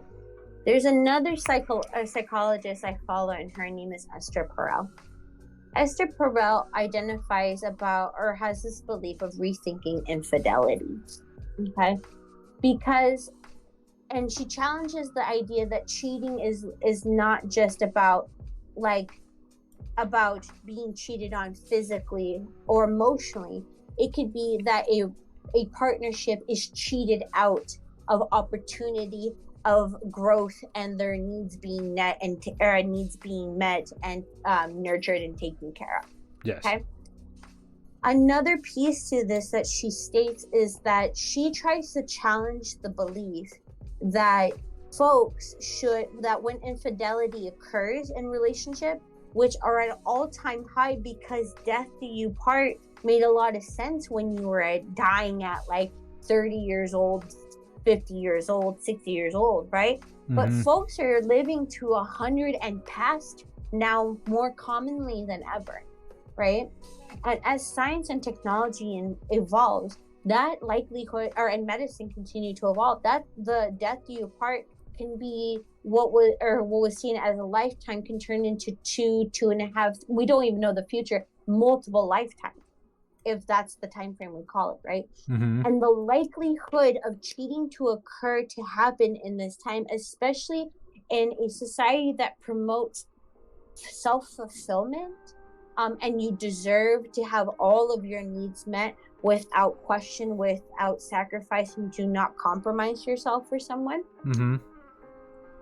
then if there's likelihood that it's going to happen. What she emphasizes is to believe is that when infidelity occurs, is that it breaks the glass ceiling and barriers of how a person may have felt that they had to show up into a relationship in order to be loved and cared for, right? So instead of being this facade or this caricature of self in order to receive love, it breaks that, right? And there's a 50% chance of divorce, at least in the United States alone, right? And every time a new relationship happens after that, it decreases the likelihood of divorce every time, right? She tries to challenge, like, then if that is likely to happen where these breakups are to occur, why not rebuild the relationship again with each other? This is difficult for folks in this generation because we're so promoting of self-fulfillment, and we also enforce shame of people staying in relationships after infidelity or hurt have occurred, where the message was 50 years ago that you'd be shamed if you left, right? Mm-hmm. Now to shift it to you're ashamed, to add shame and that you're wrong for staying, right? Right. I wanted to bring this up because of that specific piece in what I read that stated, ultimately it takes a lifetime together for a relationship to identify and heal the majority of their childhood wounds. Many folks will, and this is why people like, why are older folks start to become so peaceful and so forth, and they're like, oh, they're so tired, blah, blah, blah, these things. But it's also because they have a higher likelihood of gaining skills and meeting the needs of childhood trauma that they still had to carry with them, right? And the chances are, like, the likelihood of healing to kind of quicken for individuals is if they're in a relationship setting where they are received with open empathy and understanding. I want to challenge, and this is where I'll wrap up on my thought. The last thing I want to challenge is that many folks are saying, like, I want this kind of partner, right? It's really challenging because many people, when they say, I want this kind of partner, they are also subconsciously or inexplicitly saying, I want the perfect lover, I want a confidant, I want a best friend, I want the best parent for my child, I want this, I want that, I want them to fit all of these roles.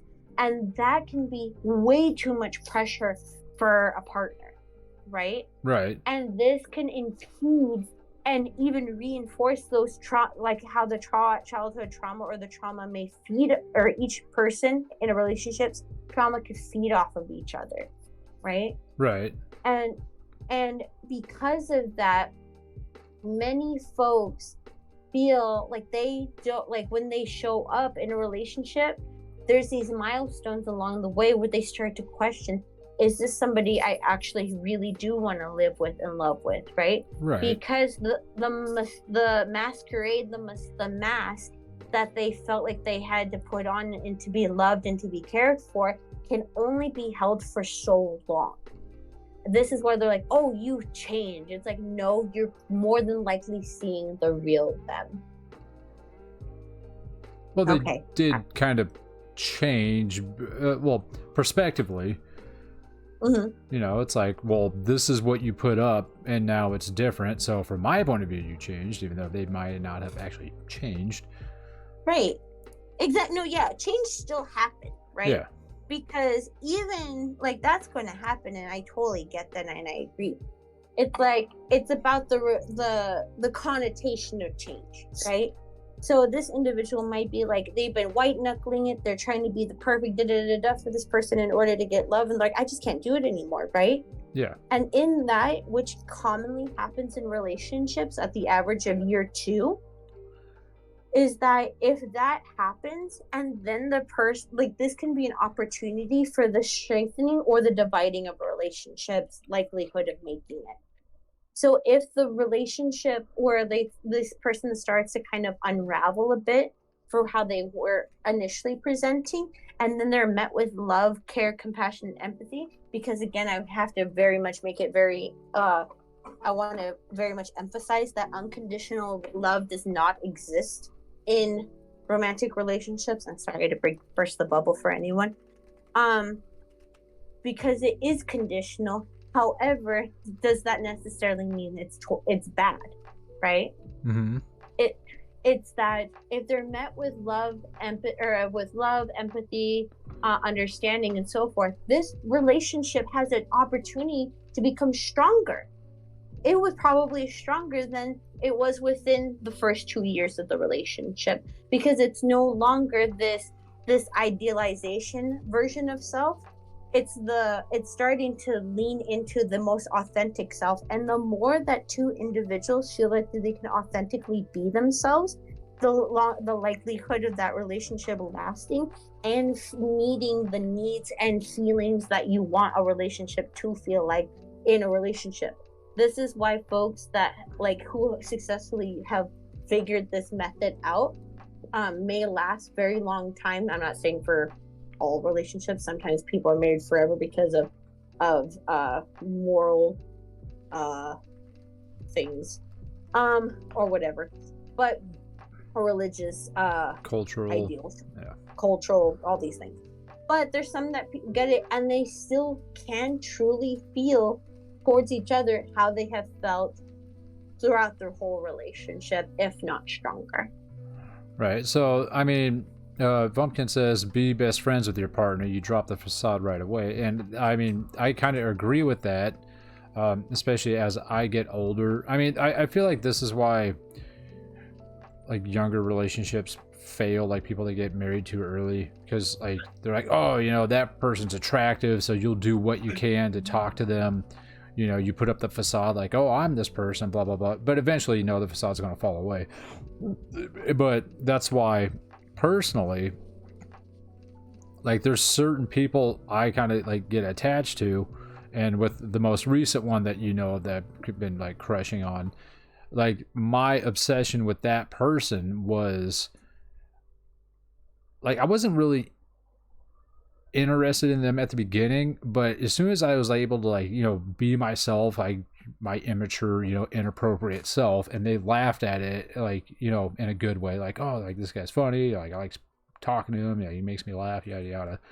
That's where like my hook started digging. I was like, okay, I can be myself around this person, they're not judging me.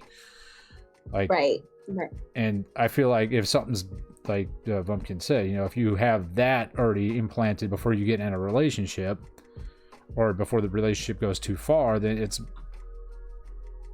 bound to be more successful. Kind of like, I think that was one issue maybe when I was dating the doctor.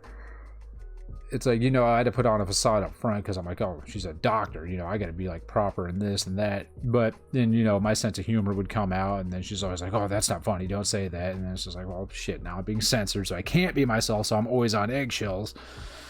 And then, right, because that's shame, right? Yes. Because authentically, I like to use the metaphor that if like children come into this world and it's like they're driving a car and their foot is just on the gas, right? Yeah. And they're just going for it, right? I'm gonna do weird things, you know, running around, screaming and everything like that, right? Right. And as soon as someone comes around and either tells them no, stop it, or in much lesser ways, or because again, children need still boundaries and structure, right? Right. So some no's are important. They really are. And when they also receive messages like stop that, like you're bad for doing that, you're wrong, like you're embarrassing, all these things, it's like they go into this metaphorical car and then freaking just put a brick on the hood. on the brakes. Oh. On the brakes. Okay. And so that damages the car, right? Right. It impacts the car's ability to have just function as a car. And another last message that I want to say is that this is just a personal belief. And if you want the research that proves what this is, because my trauma is I gotta go ahead and provide research with everything I say. That's just good studying. Is this I want to challenge the belief that you need to give your children tough love.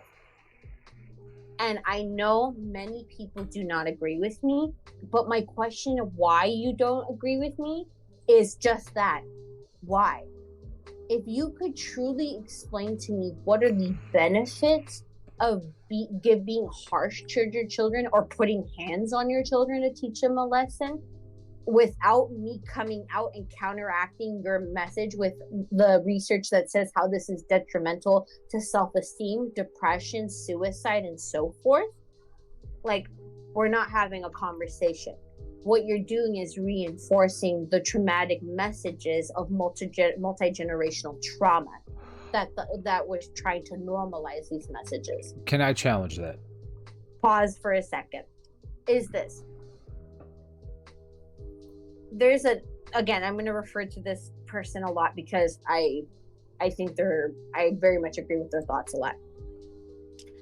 The Dr. Gabor Mate states that there is, after doing generational research on children who received corporal punishment, harsh punishment, and so forth in order to provide lessons to the children, we did not actively, and we're just not effective. It impacted functionality. It impeded in progression and meeting of milestones. It impacted the severity levels of suicide, depression, anxiety, interpersonal diagnoses, and so forth, and the ability to receive love. He argues that life is already going to be tough, okay? And you're going to receive the messages of life's toughness from life. Right. If you, as a nurturing caregiver, if you were to show up with love, care, empathy, and so forth, without coddling, because that's a different line, okay? Without coddling, because it's not black and white of either harsh or coddle, is empathy, compassion, and patience. You allow the opportunity for the child to make mistakes and effectively learn lessons from their mistakes without shaming them for not being perfect or getting it right off the bat. Why would they? They are just kids. Right. And just to save time, that's where I'll end my thought. Okay, just a quick challenge, and then Secret Ducky has a point to the previous point about the relationships. It looks like I didn't read through the whole thing yet, okay. But the whole no physical punishment to a kid. Now, it depends on what your definition of physical punishment is, because let's say you want to teach your kid a lesson, but it's like a small one. Let's say you have a kid, it's like, I don't know, 3, 4, and he goes up and pinches another kid. The other kid is crying or whatever. You say, don't do that, but he keeps doing it. If you, like, I feel, correct me if I'm wrong, that it'd be okay to go up to your child, don't hit them, but just like pinch them back the way they were pinching them, so they understand what they are doing to the other person. In fact, see, that's what you're doing. This is why it's bad. Is that too far? I think it's quite subjective on that one, because again, like, you're this like grown ass human going up to a small person and pitching them, and although rationally that may make sense. Again, the region of a child's brain that develops rationale and values and so forth doesn't start developing until they're about 12, 13, 14 years, no, about 12 or 13. So they will not see that message from a rational, oh, that makes sense. This is what you did. This is how it feels. They will just see, I was harmed by, a caregiver. Gotcha. What I would encourage instead is time ins rather than time outs, because time outs can be also impactful. The message of when you do wrong, you are to be isolated and that you are not to be addressed and your attachment is threatened. It can make sense to probably an adult, but will not make sense to a child, because children and a lot of their trauma is left with the question of why. I don't understand, because they're not going to. That part of their brain does not exist yet. Gotcha. Doing time ins with them and separate them from the other child, right?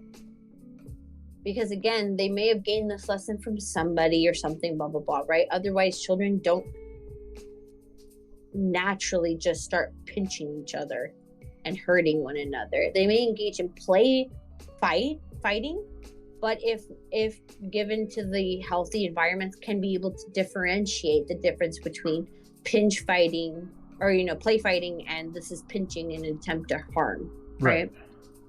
Time ins is another skill I want to identify, because again, you don't want to threaten attachment for a child, because again, that doesn't make sense.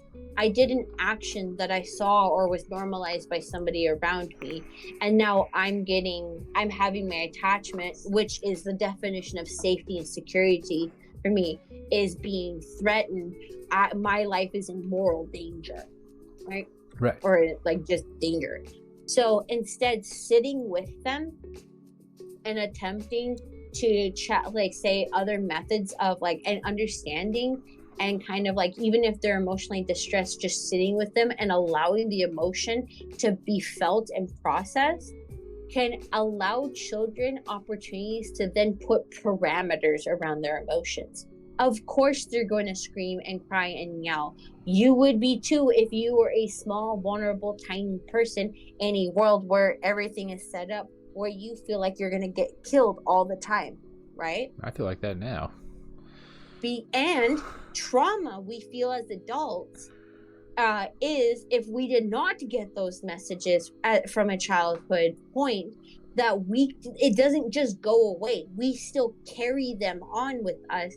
And that's why people and adults especially still engage in actions that look and resemble very similar to tantrums, ergo the term Karens.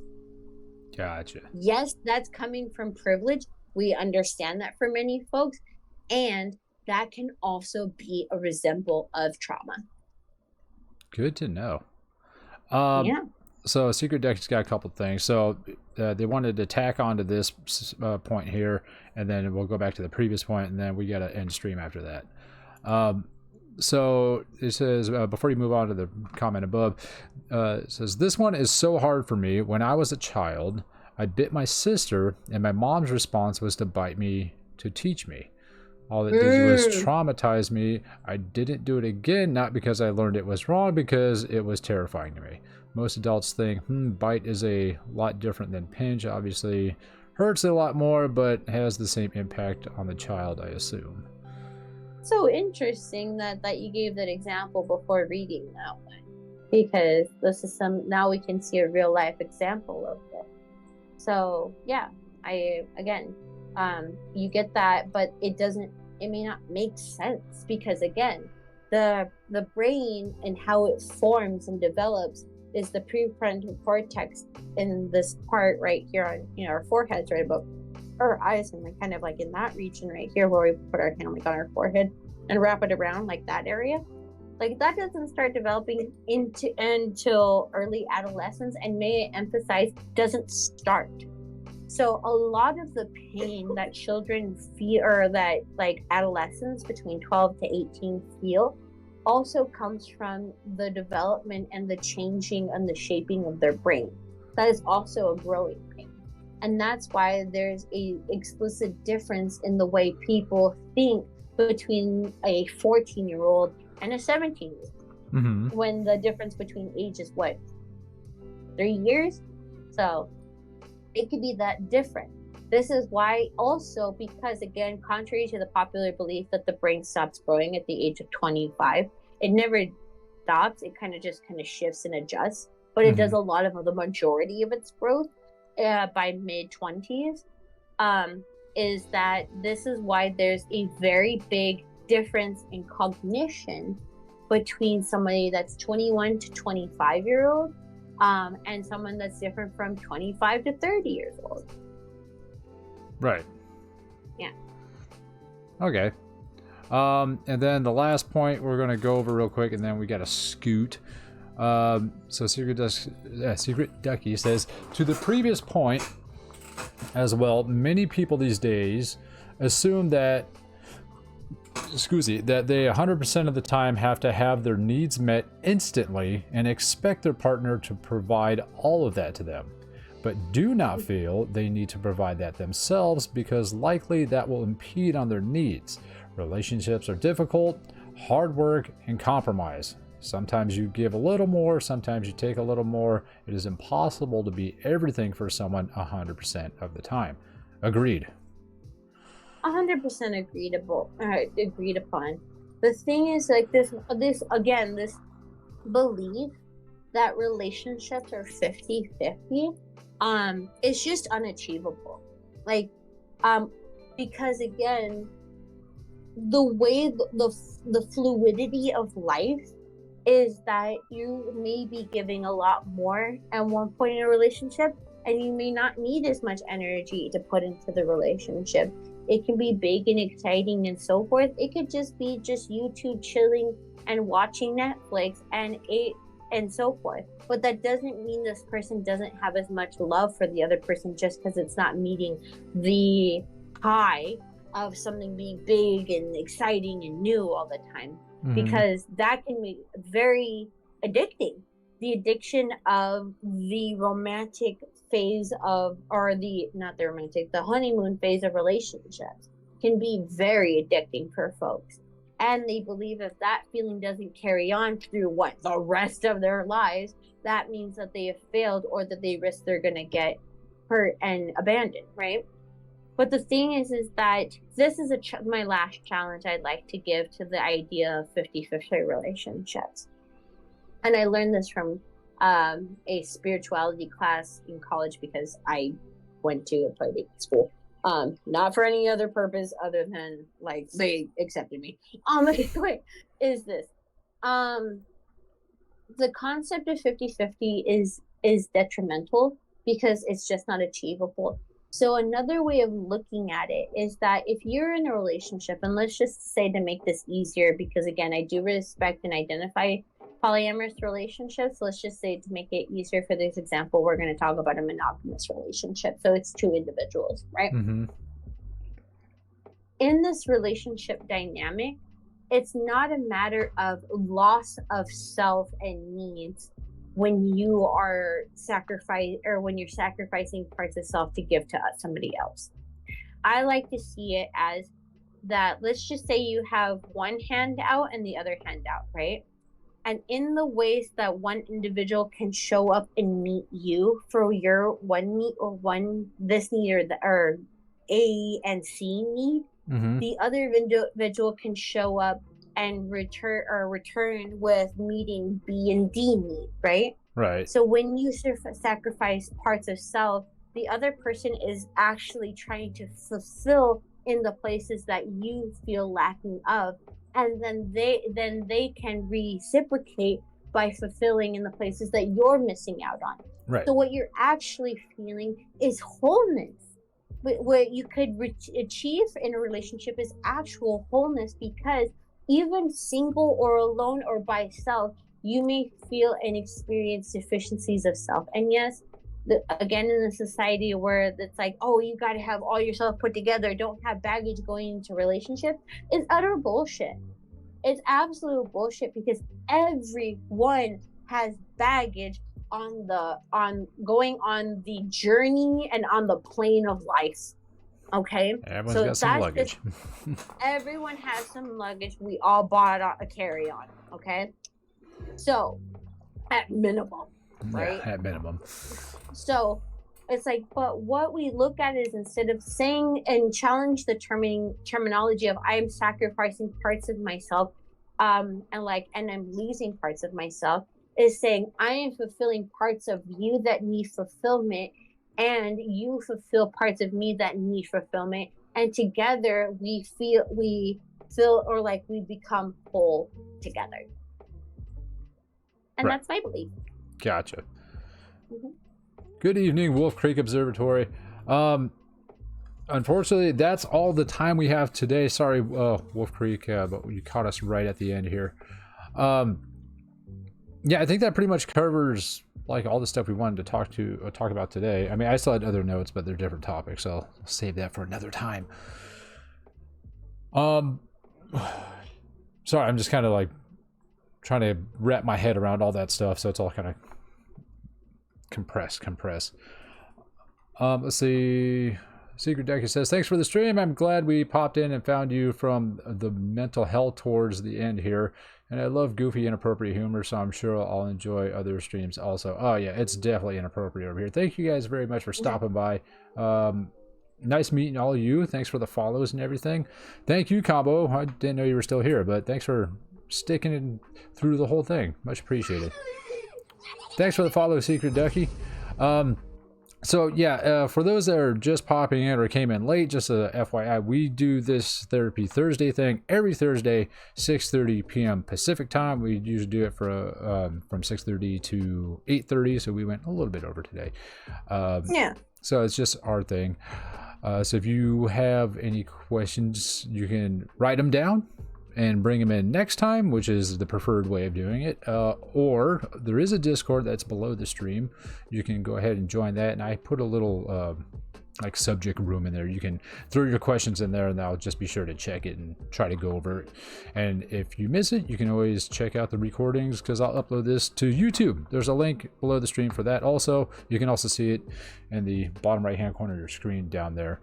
So just type that into YouTube and I'll take you over there. And if you're watching this on YouTube and you want to come join in live, check the link in the description below the video. Go to twitch.tv/kilted_report. Give us a follow and join on in. Any last words? Tell your friends. Tell your more friends. The merrier. Just always identify the boundaries. Is that I do not do diagnosing. I do not discuss, because that's just legal and ethical. I don't do diagnosing. But ethically, I also don't discuss suicide with minors. As that is one of the protected classes of the state that I work under, which is California. And tell your friends, come in with questions. We like to keep this as a very open and honest environment, because it's, again, resources are hard to come by.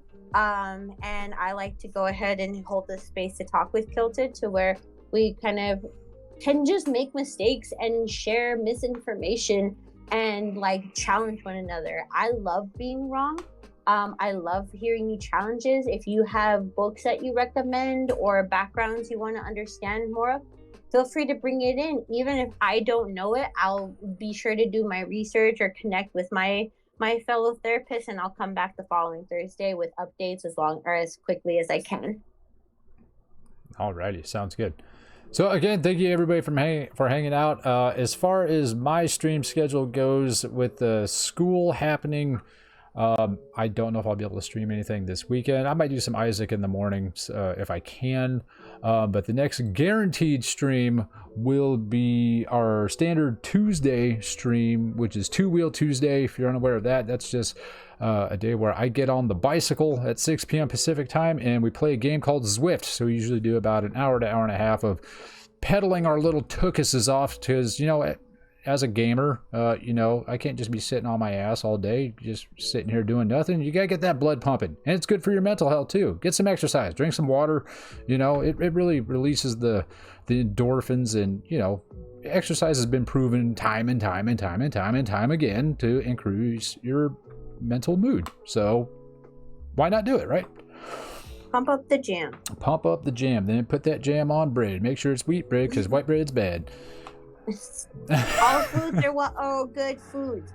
We're not getting to ED right now. Continue though. All right, so that's pretty much it. So say bye. Okay, bye, chat. Be good. Take care of yourself and drink water. Okay, bye everybody. You guys have a wonderful rest of your week and weekend, and we hope to see you around again. Okay, bye chat. Bye. Bye.